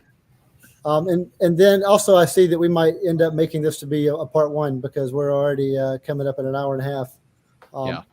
So I'll make it quick, but I do want to say that we could do a whole show on this, but between what McGilchrist's most recent book, which is called The Matter of Things, which comes in 2 volumes. It's a very long read, but I think it's very important, because he's not Christian, but he's talking about things that Christians are jumping on. And a lot of the shows he's on are hosted by Christians. Nice. That there is something going on that as Gerritt just said, does kind of narrow the possibilities from how we should act or what things are possible, and it's worth looking into. And also, you talked about the laws of physics. There's something that Sean Carroll mentioned, that when you mix water and coffee, it starts off simple. It starts off with water and coffee, and then when you mix it, after a while, it becomes simple again. The water, milk, cream and coffee. I think I mixed water and oil with coffee and cream. But let's go back to coffee and cream. You put coffee and cream, it's simple. You mix them, and eventually it's simple again. It's sort of a mix of coffee and cream. But in the middle, when it's all starting to get mixed up, it's very, very complex. And that's just laws of physics. So there's something going on there that's a mystery. Why does it go from simple to complex to simple by law? What laws? Why does the laws of physics make it so that we're going from simple to complex to simple? So the Earth right now, and our distance from the sun, and all these physical laws, and all these things that are just so, is part of that complexity that we are in the middle of our cosmos right now. That's worth thinking about, at least. I'm an atheist, but it at least gets my attention. So, if I could just ask a question, if that's okay. So the we'll allow it this time. The very naturalistic perspective, right? So simple to complex, complex being something more entropy, more chaos. Do you see that again, then returning to simple in the fact that everything is just a cold heat death, basically, and then it's simple again from that perspective, or? Right. Well, I guess a lot of scientists say that eventually everything will evaporate, including stars, and it'll all be simple again into nothingness. But the stars themselves are that complexity in the middle, and planets and gravity, and also going back to my dogs down there, they're wrestling with each other, and you might hear them growling, but they're just having fun. Another welcome noise. Mostly because they're hearing my voice and they want me to come down and wrestle with them. You know, this is totally off topic, but I was actually reading an article the other day about how some scientists think that this might not have been the first Big Bang, right? And that later on in the future, whenever everything dies out, like it's really cool to see a time scale. There's one on YouTube, but a time scale and fast forward of the universe, the entire universe, and how it's going to end, or how they think it's going to end with the models that they have now. And that whenever everything goes back to that nothingness, some scientists actually believe that there'll be another Big Bang at some point, you know, whenever, and that maybe just in fact that this has been going on for a super long time, obviously. But I just thought that was interesting. Anyway. Yeah, like Anything a else? cyclical model. Yeah. I've heard of those too. Mm-hmm. That's amazing. If it would be fine with me if there's multiple universes or multiple, if our cosmos goes back and forth, it would be fine with me. And I don't think it would mess with religion either. If I was religious, I would say it's just more stuff. If there's more universes and more attempts, that's just more stuff. More to discover, more to think about, more to participate with. Yes, I will say this, Richard. I love what you said about, you know, and just think about it. I mean, with the way technology is right now, like we're just that far into it. You know what I mean? We're always discovering things, and I love that aspect, and taking that and apply it to the Christian notion of eternity, right? Forever learning things. It just blows my mind. But Josh, we do have an audience question. So from Philip, and it is directed towards you, sir. And I know you said that you wanted to go ahead and take this now. But Philip says this, Josh, how much do you think Pageau is talking about hierarchy and orthodoxy has to do with the filioque and orders the Trinity in a hierarchical structure? Man, sorry. I'm not sure that I understand the question exactly. So if Philip wants to rephrase it, and because it's I the think word I could help. Okay, go ahead, so, Gerritt. So I actually just learned this, so I don't want to pretend to be an expert at what I'm going to suggest. But the East and the West have slightly different ways in which they conceive of the Trinity. Okay, yes. And so the West has this, largely speaking, and I don't think this is you can't broad brush this, let's say, but largely speaking, it's this very egalitarian. And that might not even be the right word. Co-equalness. I'm going to get in so much trouble here, but so in the East, in function, yeah. Go ahead. Yeah, that what they share is the godness, and that the godness is what gives them all the godness. It's hard to explain, but they all share in that godness, and that godness is God. Mm-hmm. Okay, whereas in the East, the Father is God. And then the Spirit and the Son come forth from the Father. So they are of the Father. They are of the divine essence. And so how this relates to the question was, obviously the one is, I don't know, a circle and a triangle, let's say. And the other one is literally like an emanating. It's like an emanation, you could say. And I don't know if that's the right word. I'm going to get in trouble with that because it's not something I know super well or have studied very much. But I think that makes sense with the question, right? Because you have the two coming forth.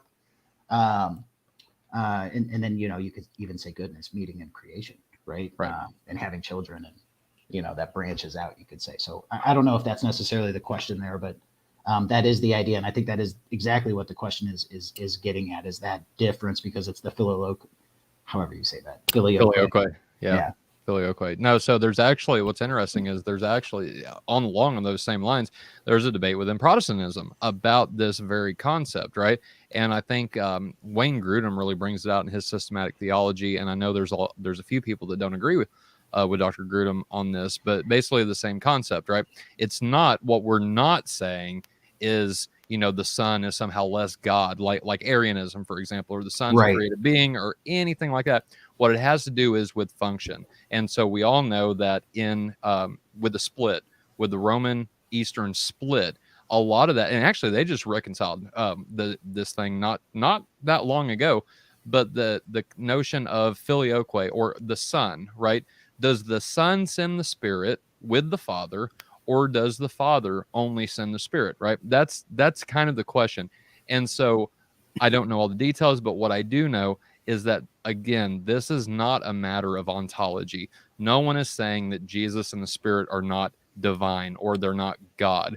What it has to do with is Jesus, is the Spirit subordinate to the Father in function? So is that about the same thing, Gerritt?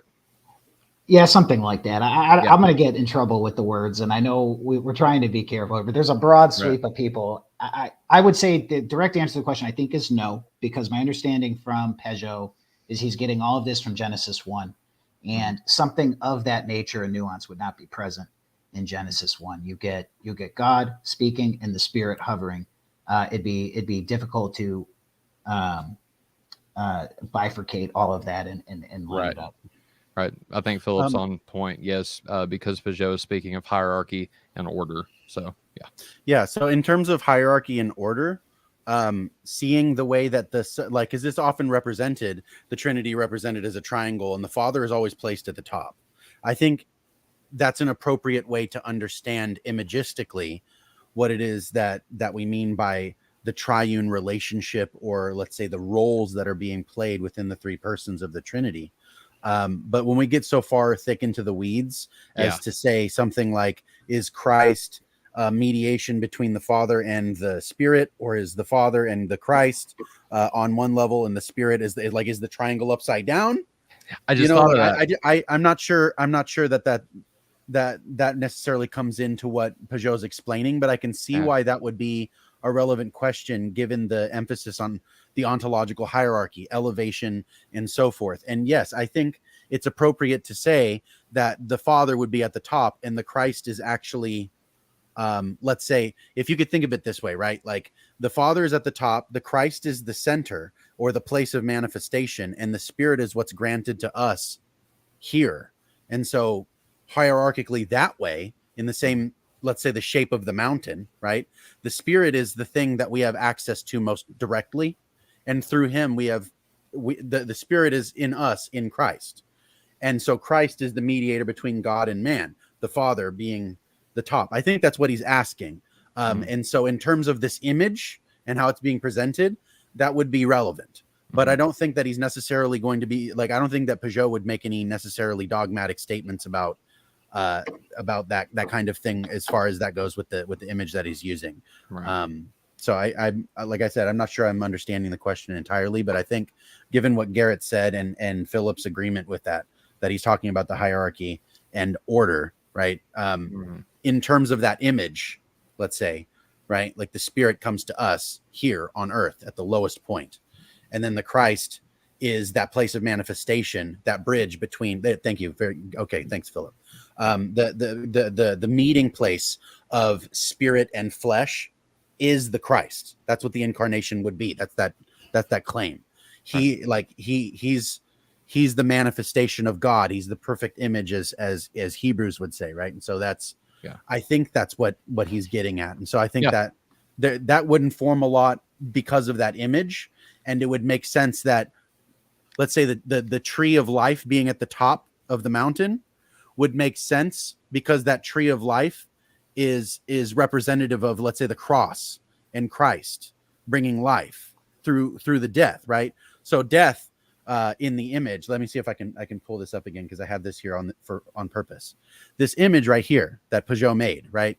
Death is at the bottom, but it's also at the top because of Christ, right? And above Christ is the crown of thorns, but it's also right around the outside of the wall there at the bottom. And so Christ brings the bottom to the top and the top to the bottom. He fills the entire narrative space there. Christ is the answer. He's the thing that brings us into this into a unity that we can participate with. And so I think that Christ being the thing that fills that entire space is more relevant than saying which role that Christ plays in the Trinity, if that makes sense. Yeah.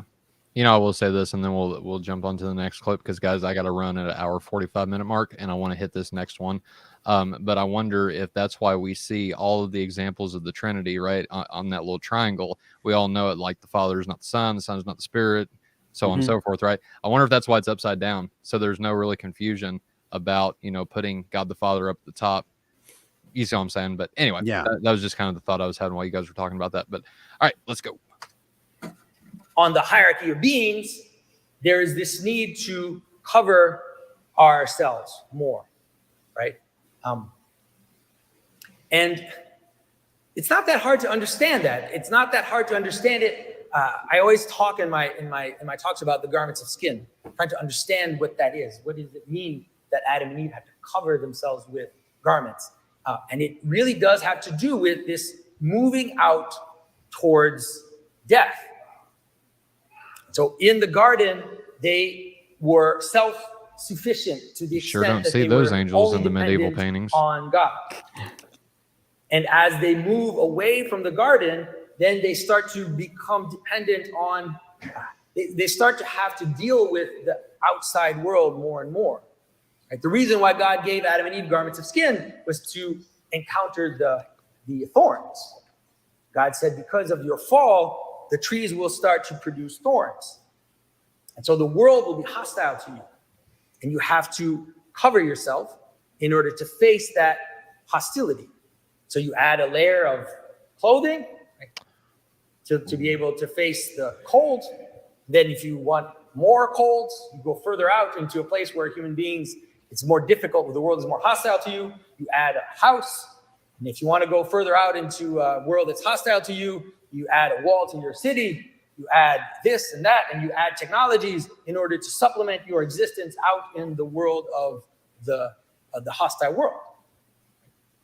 In the story of the fall, you see it happening. There's the fall. Adam and Eve have garments of skin. And then there's another fall where Cain killed his brother. And then what does Cain do? Founds a city. So you have this garment around Adam and Eve. And then Cain puts a garment around, let's say, the group. And then his descendants, they end up creating weapons of war and steel, metal weapons, metallurgy, in order to add that. And then the final result of that is the flood, where it all breaks apart. You can't, at some point, that garments, you keep adding garments around yourself, at some point, it cracks. And then I went through that recently, for those who know that I've been through a flood. So here he's about to make this all very practical. They built a dike. I was going to say right here he's about to make this all very practical with the story he tells about his own home.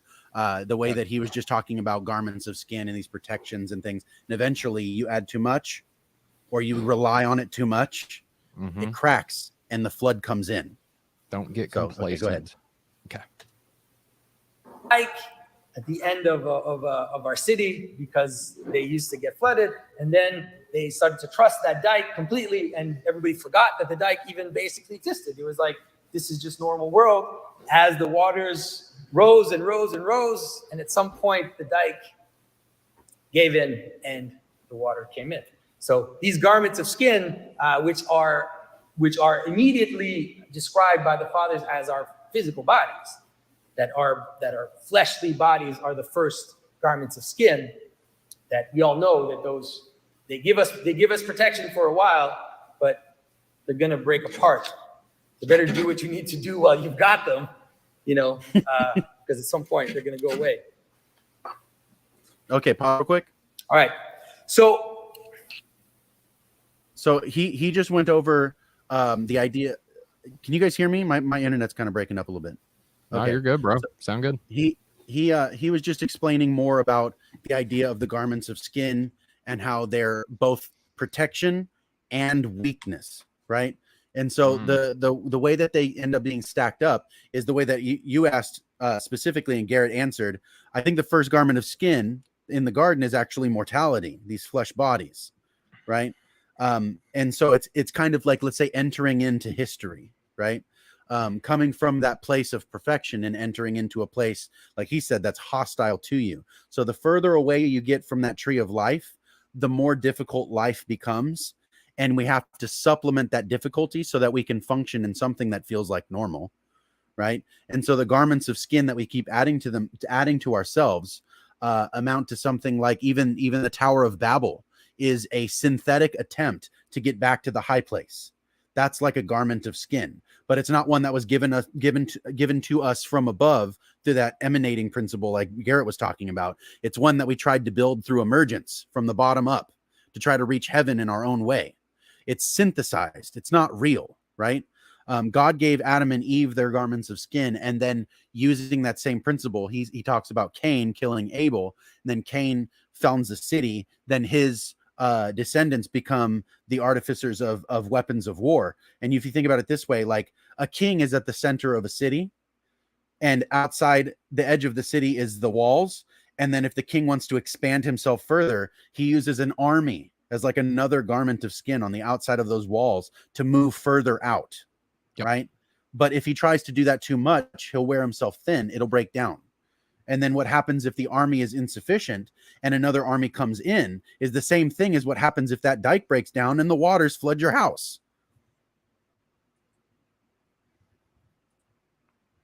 So that I think the reason why he's explaining those things in that way, though, is so that you can you can see the way that these things, let's say, touch the ground floor where we are, right? So it stops just being an idea and starts being something that's part of your lived experience. It grounds out in reality where you are, right? He didn't just experience like the idea of a flood as an idea. The idea of a flood became real because his actual house got flooded with actual water and all his things got damaged. And it was because he had a reliance on that dam, that dike that was on the outside of the city, holding literal water back, right? Yep. But he's using that as a picture to explain the same principle as what he's saying here. Is the outside world is something that is dangerous to you, and you have conscious awareness of that when it presents itself. But when the world's not flooding, you kind of forget that danger is still out there until the thing you're relying upon as that protection begins to break down. And then all this flood comes in. We experience something similar in the philosophical world. We call it deconstruction. Somebody has this expectation that there's nothing going to challenge them. They have this satisfied certainty within themselves. And then something happens that exposes a crack in their grand structure that they're relying upon to keep everything that they don't know outside. And then all these things they don't know begin to flood their space, and they don't know what to do with it. It's like, I can't incorporate all this. And then it falls apart for them. And sometimes that damage is so profound and so deep that they actually have to abandon ship, let's say, and start trying to rework things from the ground floor because everything got damaged in that process. Yep.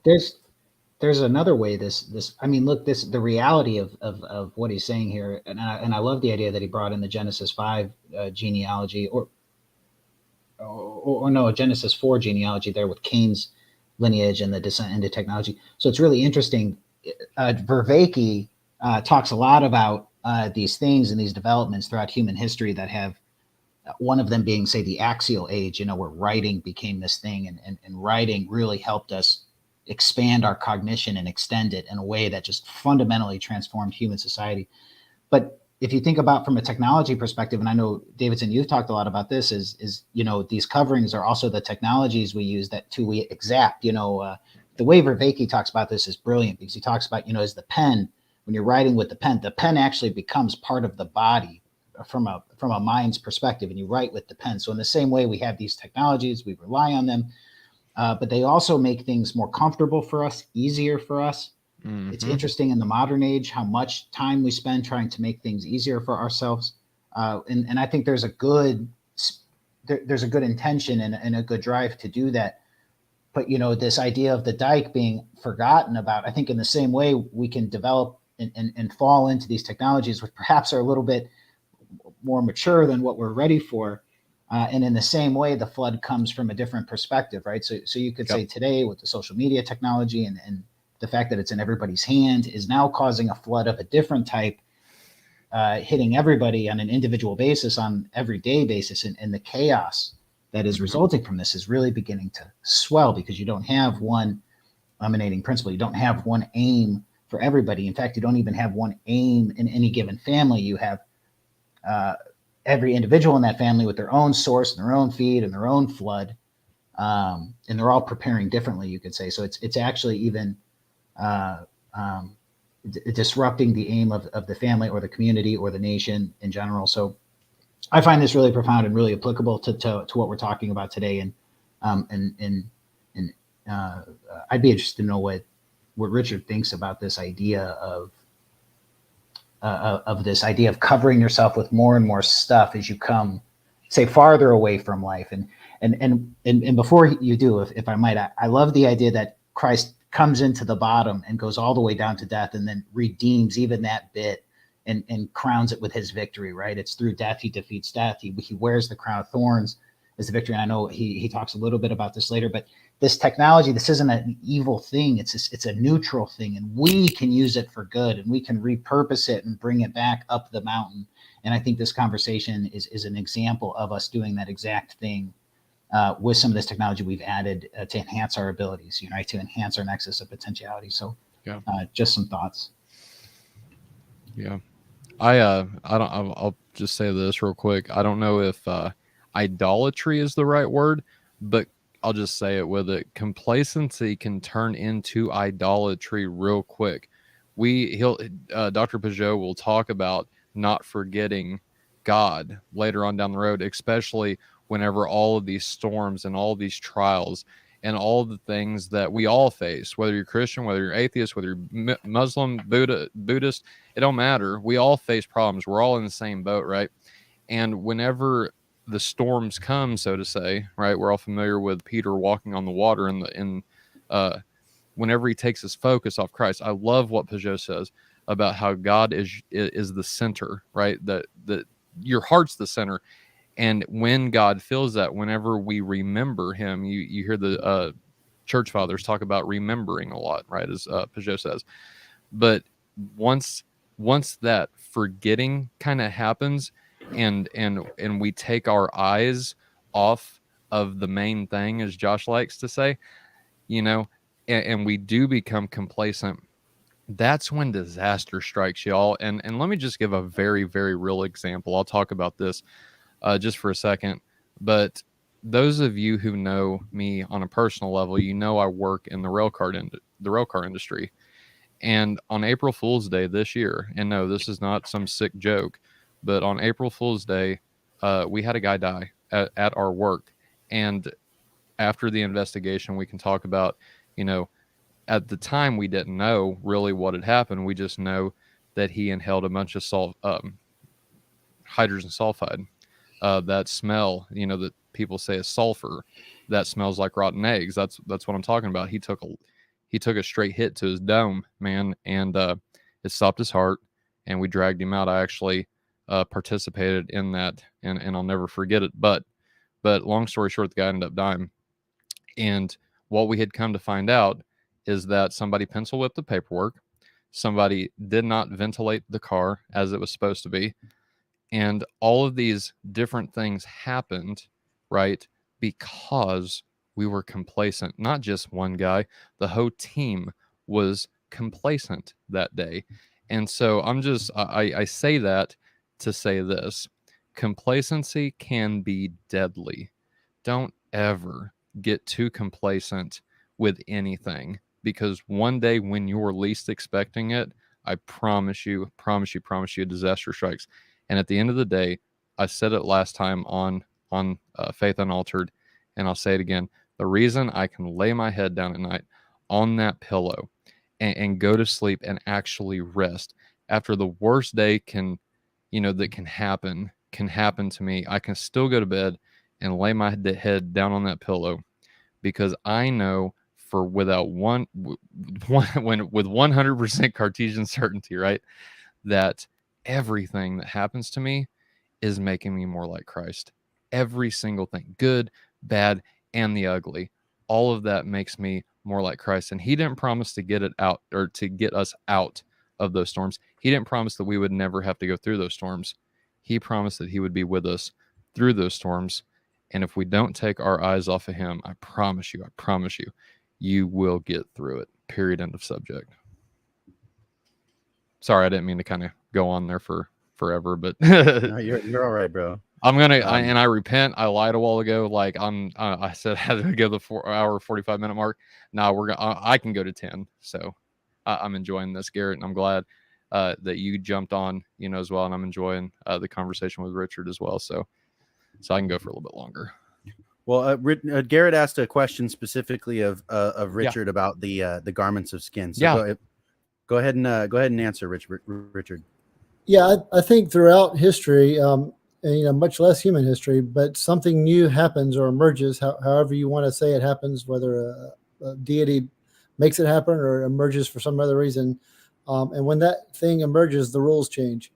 And so for human history, we had 300,000 years of our ancestors running around. Maybe they didn't have language the same way that we do. But when they did have language, in fact, they said before language was something called shared intentionality. So some anthropologists say we had to get to the point where we kind of could look at each other and figure out what was going on first, and only then could we start working on language. And shared intentionality is not something that a lot of other primates have. It's something that we have. And so we get shared intentionality, then the rules change. Then we're able to do language, and then the rules change, and we're able to start thinking about writing, agriculture. And whenever these new things happen, the rules change, and you've got to become a different kind of person in order to fit in. And so that happens, whether these metaphors and stories and cosmic things, or whether it's representative of that or not. The reality is sometimes something new emerges, and then the rules change, and you've got to shift with it. Chances are you might not, but your kids will do a little bit better job, and their kids will do a little bit better job. So try to make it long enough to have kids, and teach them as best as you can so that they can wing it until they have kids. So then collectively speaking, our from ancestors to descendants, the descendants get better at handling this new changing. So in that respect, from the atheist point of view, I agree that there's these new things that emerge, and humanity has to get with it. And then once you're there, it's a whole new platform where something else can happen. And that something else is something that your ancestors probably never had to deal with. So I do think reality is one new thing that emerges after another. From an atheist point of view, I think that matches what Gerritt was talking about, or at least that's the best that I could think of. I agree. I think what you just said actually appropriates his comment about social media really well. Social media is a new kind of flood, and it's one that we don't really know how to appropriate. Right, and I don't think we will. I think our grandkids will know what to do, and maybe their grandkids, but probably we won't. We'll probably do the best we can until we die. But a few generations down, or maybe even more than that, maybe we'll be connected even more. There'll be some kind of microchips or implants where we can really start communicating with each other even more than we are now. Which will take. You just freaked out all of our premillennialist audience. I think I think the future is going to be some other kind of technological human species that's going to be able to operate in a way that we can't fathom right now. And there's so many people trying, whether it's biologically. I just read an article just the other day about some embryo-driven recreation out of stem cells of a human heart and a brain.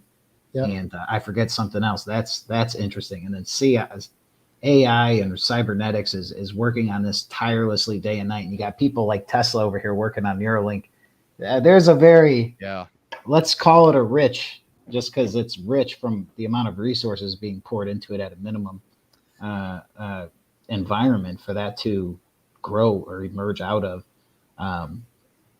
I won't comment on my thoughts about that, but that's interesting to say the least. And I really like what you said, Richard, about how you get these new things to emerge, and the rules have to change. It calls you forward almost it calls you back up the mountain. Right. And sadly, if you don't turn around and walk up the mountain, it'll just drag you back. It'll drag you lower. Right. And that's kind of the double-edged sword of technology in general, is that let's say we come up with the technology like hand washing sinks, and then we add to it antibacterial soap, and then to that we add like hand sanitizer, or pure alcohol hand sanitizer.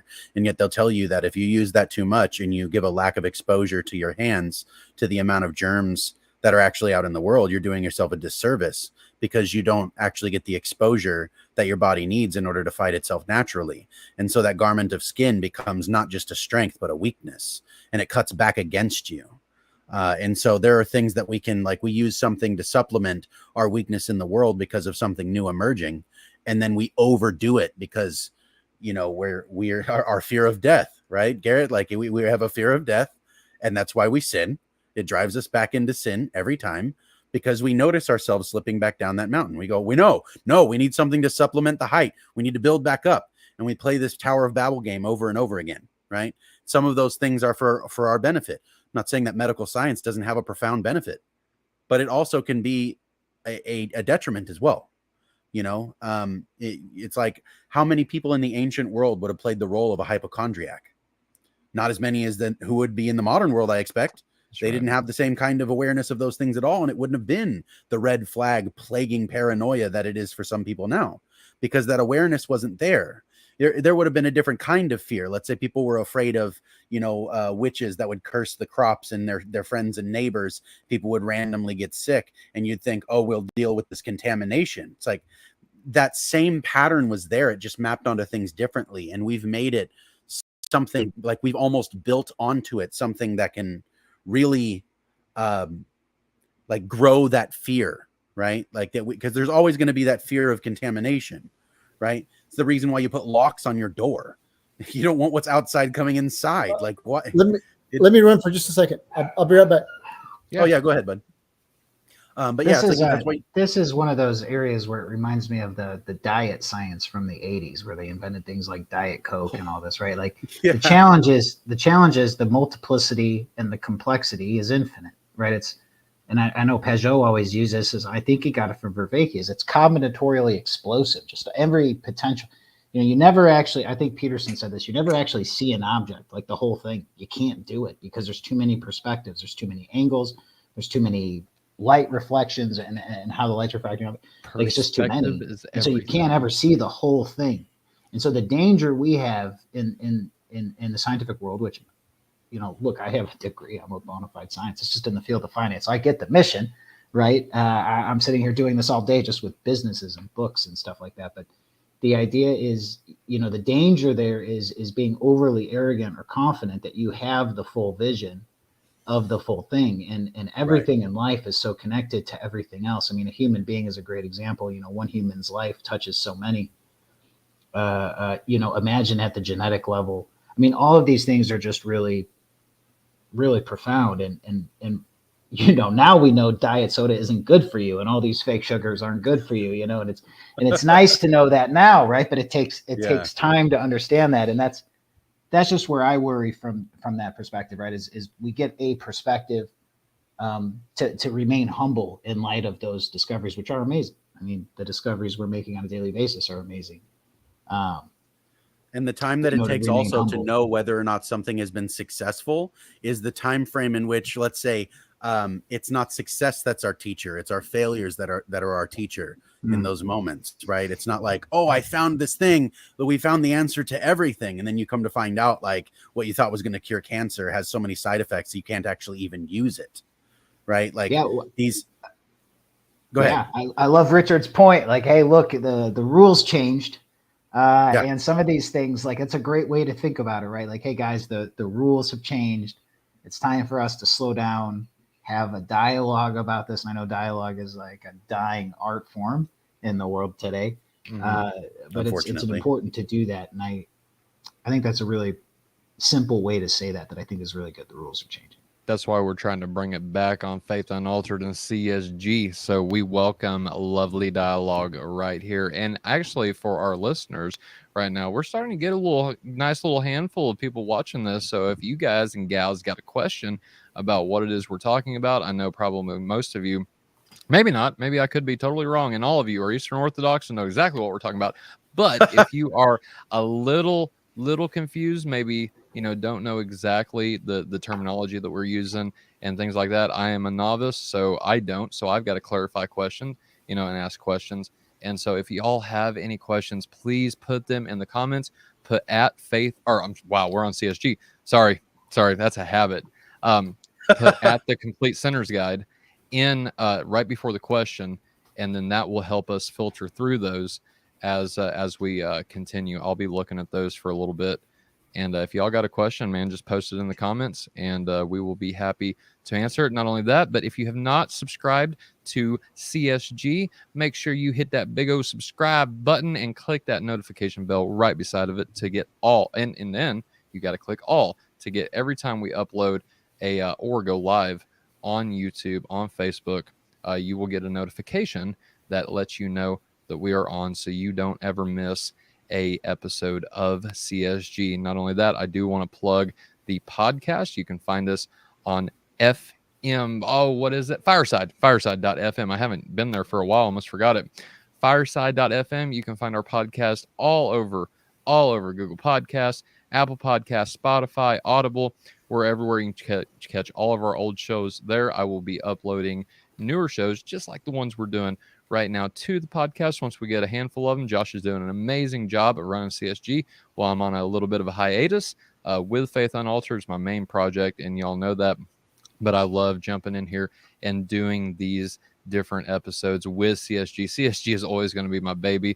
We started it, I'm going to, I'll always be a part of CSG, but I appreciate Josh, you letting me come on and kind of voice my opinion on some of these different things. And I love you guys, man. I'm glad Gerritt's here. Like I said, I'm glad Richard's here.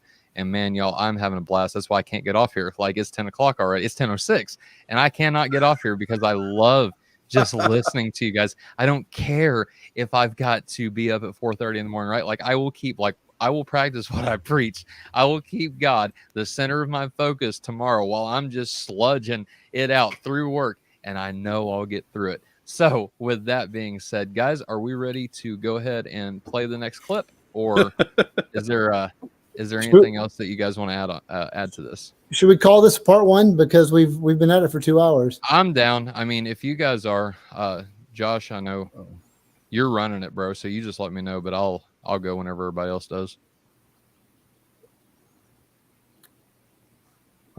Is Josh frozen? I don't know. I think so. Can you guys hear me? Now we can. I can now. Okay. Sorry. I think my internet was lagging for a second there. Okay. Did you hear? We were wondering if we should call it a part one and pick this up for the next event. Yeah, we're about the 2 hour mark. There's one more. It looks like. Hold on a second here. We got one more comment that popped up. Heard Pageau speak about art. It's hard not to agree with him. Sorry. He says that museums are tombs for dead things, and that art in the early church was meant to express living things. Just as the time that we have left, kind of pulling that comment out, and yeah. I think that he's right. I think that's very relevant. What we have actually in the liturgical models of churches, in these much more ornate forms of churches like cathedrals, in these larger churches, they have artwork around the church that's not merely meant to be looked at and admired. Let's say it's actually meant to be used as something that can further your participation in the stories that are being depicted. Let's say you have an icon of Mary holding Jesus' body after he's come down off of the cross, and his body is beaten and broken and maimed. And it's like, you can experience, let's say a mother can walk up to that picture and experience the heartache and the feelings and the emotions and the experience that you would have as a mother by looking at the mother of the Christ, seeing the body of the Son, and really be present in the moment there, and be, let's say, with Mary in a way that you can't if it's just written words on a page and you're trying to play with your imagination, just looking at ideas. You get this visual cue of something that brings you into what it is you're doing. And even the liturgies themselves are actually forms of this participatory expression of those pieces that are around them, which is why the ceiling is usually a dome. It's like that. Well, now you're inside the garden. This is the same structure, the dome, the firmament over the garden, right? It's like you're inside here. And the same thing as the temple, that, there's in these traditional churches, there's the outside, right? The outside of the walls. Then you have the door. Then you have like a place they call the narthex, which is like basically like the intermingling place of those who are in the church and those who are not. Those who are not believers are allowed to come inside, but not so far inside as to be where the communion is prepared. There's those garments, those layers that are to be penetrated to get into the most holy place, let's say. And that's where we participate in the communion, in our sanctuaries, not on the porch, right? It's like if I'm going to be intimate with my wife and kiss her, I don't do it on my front porch, right? I do it in my bedroom where that belongs, like inside, away from everything else. It's this intimacy that's drawn you in, right? And it's like on the outside of the building, there's gargoyles. Well, why is that? It's like it's outside. It's where the monsters are. It makes sense, right? And we're participating in those things by utilizing those visual images and the aesthetic that's there. We can use those things as tools to participate in those, let's say, the stories that are present in the gospel and in the scriptures and in Revelation and so forth. Beautifully said, Josh. I love it. It puts you right into the experience at that point. You know what I mean? You are there actually participating with the saints, with God, where God meets us, you know, where, and I love the picture of Christ, you know, in the incarnation. Heaven literally came down, and Christ is the meeting spot where heaven meets earth. How beautiful. Like today I was at a barbecue and we had 4 baptisms happen at the barbecue, right? Nice. And because we were there, the pastor's there, these people are like, there's water.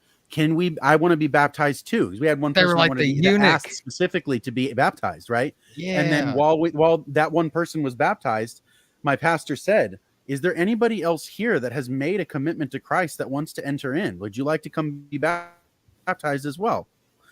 Wow.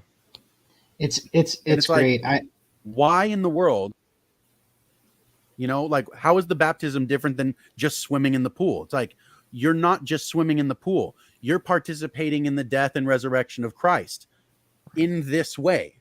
Not that you're crucifying Christ all over again, but that you're participating in the event. You're taking part in it. Yeah, I really like the concept of art in general. Because it plays on beauty, and beauty is one of those things that's like one of those universals that humans, we encounter it and we can't quite place it, but it calls to us. And so I'm fascinated by this idea, and I know we've had a lot of conversations, Davidson, about beauty and art. You know, I'd love to have Richard comment about beauty, but just really quickly, the museum bit versus the art bit. I think there's a ton of beauty in a museum. I get the idea of the comment. It makes a ton of sense. You go there to see dead things. I don't know if we go there to see dead things. I think it's just the modern Western mind that everything is dead to us. It's nothing to us. It's just a thing we can go look at. It's not connected to reality. It's not a part of reality. It's just this thing in this museum I can go see, and it's cool. A different mindset would look at that very differently and would potentially find great beauty in everything at a museum. Because of what it is and what it was at the time and what function it served and its purpose and how that worked in that. And art really calls out to human beings. And I think in that same way, stuff in a museum could be very artistic. But I'll say I would give Richard this for the final, because I love everything I've heard Richard say that I've been able to consume from him. So I just have a ton of questions for this guy. And so art, beauty, you know, from the atheistic perspective, I mean, what are we talking about here? It's a universal phenomenon. It's even spans outside of the human species. Beauty, you know, like a butterfly can, you know, if beauty means something different to a butterfly, let's say. But I'm just curious, what are your thoughts? And you know, would you agree with this idea that this beauty kind of calls forth to you? You know, like seeing the night sky with no light pollution. That's a profound experience. Right, and just wonder in general. I do think it's a universal. There might be some diversity. You know, some people might see some beauty in things that others people wouldn't see as beauty. So I do think there's some subjectivity to it. But you know, just like we're gonna eat sugar, we're gonna be attracted to sugar and be, you know, repulsed by some other you know, substances.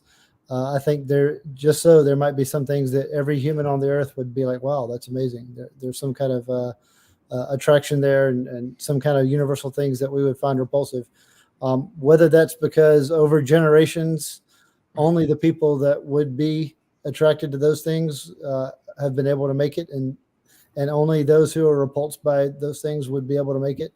And whether that's just like a chemical reinforcement or whether there's something outside of that that's compelling us, either way, you know, at least we agree that there's things that we like, you know, and things that we don't like. Yeah.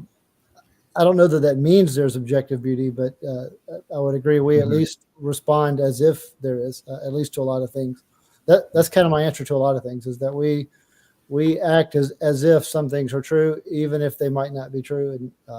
And I'm not one of those people that says, well, we have to say it's not true then. Unless I can see it, we have to say that it's not true. I'm not like that. I'll just be happy that we agree that we like some of the same things and dislike some of the same things. Right. Let me jump in and piggyback kind of on what Gerritt said. So would the same concept apply then to like the story of the Phoenix per se, right? Even though obviously this is a myth, right? People seem to universally have the same idea whenever you speak of a phoenix, of this, you know, rising from the ashes, rising from the dead, right? Is that kind of the same concept we're talking about, or is there a little bit of difference there? That's another thing too.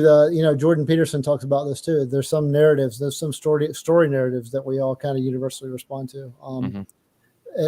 And even then we might get confused in some ways there. Like some people really like the bad guy to get beaten down beyond redemption. Like he was bad and he got taught lessons, and then you just leave him in the mud, and then the good guys move on. So some movies end like that, where the bad guy gets what he deserves, and then you never see him again. And then in some other movies, the bad guy starts to come around, and some people like that better, that the bad guy learned and was able to be redeemed. And then some people get furious. They're like, no, he was bad. There's a movie called Three Billboards Outside of Something. Three billboards out of something. And you had like one of the worst movie characters in the world. And for, you know, amazingly, something you thought would happen, he gets redeemed. He gets a redemption storyline. Wow. And a lot of people were furious with that. They're like, no, he was horrible and he deserved to be corrected and left in the mud. And some people wanted to see and so for some people it's their favorite movie, and for some people they're just furious that I would even mention it because of that. May God judge them less harshly. Yeah. Right. Geez. So you know, even with those narratives, I think there's some subjectivity there too. But I do think a lot of people like the idea of redemption, depending on what they're redeemed from. So sometimes they're like, no, I want that person, or I want those ashes to stay ashes because I'm so repulsed by that. Yeah.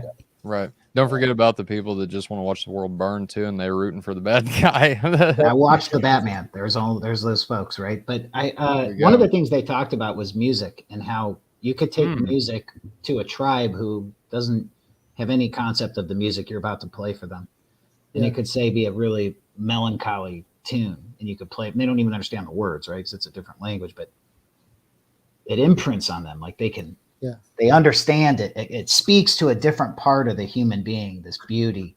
And I would take the music there to be a manifestation of that beauty. But so it was interesting that, to your perspective, even from a cultural perspective, it seems that beauty, it pierces that to a lower level. And I think that's what you were saying, is that there's actually this more fundamental level of what it means to be human in general that it can pierce down, and there's maybe not a significant number, but there's some number of things that it's one of those same reasons why perhaps, and I think Peterson said this recently, was, intense or suspenseful moments in a movie, or scary, they could be preceded by these simple tunes that everyone can kind of fill in the context just by listening to the tune. Right. So you get a sense. I'm just interested in that. So thank you for sharing that. Sure. And it's like quantum physics. The fact that there's no way that two particles can be affected by each other at a certain distance if they're not communicated or connected or anything, and yet they are. So there's this scientific evidence of things that aren't playing by the rules. So why not have it? Why not music and beauty as well? Why can't there be those things as well? It could be. Of the human being being the place where things cohere, something like that. We've heard something like this before. Maybe just at the beginning of Johnathan Pageau's. I missed it. Yeah. Right on, guys. This has been such a blessed conversation. I'm so glad you got to join us, Richard. This is so cool. Thank you so much for having the heart that you do, to be willing to talk to people with whom you have fundamental disagreements, and then be like, no, this is what we're talking about. Like, thank you. Like, really, from the bottom of my heart, this would have not been the same conversation without your input. And I'm glad that Gerritt got to jump on here too, because and you're going to be on part 2, like, for sure. Let's do it. Absolutely. I definitely want to schedule that out sooner rather than later, because all this is still fresh in my head, and this is really cool. Get Sherman on the next one too, bro. Yeah, I was gonna say, and try to get Sherman in, and maybe even Spencer. I'm not sure, Tyler, if you know Spencer or not. I haven't met Spencer yet. I would really love to be able to extend this conversation and you know, just draw some more of this out, because I really think that this gave us such a wide breadth of subject matter to talk about, and it's almost like it's so big that you can't find something not to incorporate in it. And I feel like it's going to be a good template for some really fruitful discussion on all these fronts. With that said, I am so, again, pleased with how this came out. I'm so glad this came together. Thank you, Tyler, for helping handle some of the techie side here, because I'm not the best on that. But this was definitely something that's been on my heart for a long time, to talk about some of these ideas, and this is the perfect video to go through to discuss some of these ideas, because he really does break these down so well in that video. And Sherman just said yes, part 2. Yes, I win. Okay. You know what's interesting? We stopped exactly on the 25-minute mark on Pageau's video. So that's perfect. I noticed that. Exactly. Yeah, 25 minutes and 0 seconds. It's pretty impressive. Don't you just love predestination? Oh, anyway, sorry. All right. That would be something fun to bring in too, is see how predestination actually factors into some of the structure. But yeah, again, thank you guys so much. Richard, the Faithiest Atheist, well, that's a tongue twister in itself. The best name ever is what it is. Right. You've been posting more on your YouTube channel. If anybody wants to find more of Richard, Faithiest Atheist on YouTube, right? I'm still working on YouTube. I've only got a few things, but I'll get something up there. But mostly I'm on Facebook. Okay. And that's Richard Suttles on Facebook. Garrett over here. Faithiest Atheist on Facebook. Oh, okay, cool. Right on. Yep. Okay. And then Tyler here with both CSG and with Faith Unaltered, working with David. And then my brother here, Gerritt Schuitema. I'm so glad that you got to make it on here, bro. Yes. I am so blessed by all 3 of you gentlemen, and this has been such a wonderful time. And I can't wait to expand this into a part 2 and just keep on digging, because, man, meaning is an endless mine, isn't it? But if there's anything else you gentlemen want to add, I think we're probably ready to sign off. Go ahead, brother. I'm good. Right on. Well, thank you all for watching. Yeah, thanks everybody for watching. Thank you, Philip, for being so involved in the side chat. This was you were a big part of this episode too. Shout out to you, Philip Rice. And thank you anybody who spent the time to listen this far, because I see we still have 6 viewers right now. And this was a long haul. So thank you guys for your time and attention. I don't take that for granted. But in the spirit of having Tyler on here also, I love that this conversation went so deep into things, and yes, perspective is everything. But I again am so blessed, and thank you all for listening. And this has been Complete Sinner's Guide. Please make sure to like the video, subscribe to the channel. It really does help with the views. And yeah, thumbs up for the video. Please, if anybody who's listening to this afterward, leave comments. I will be reading them. I'd love to engage with you. I'd love to interact with anybody who's here listening. And I'm just really blessed with how this all came out. And thanks, Philip. Right on. We'll hopefully get you on to talk about some cool Lutheran art. Maybe that would be something I would really like to talk about with him. But yeah, again, just huge thanks. I'm so speechless right now. This is like so great. I feel so fulfilled. I'm filled full. But yeah, everybody, thank you. Have a good night. God bless you. And we'll see you next time on the Complete Sinner's Guide.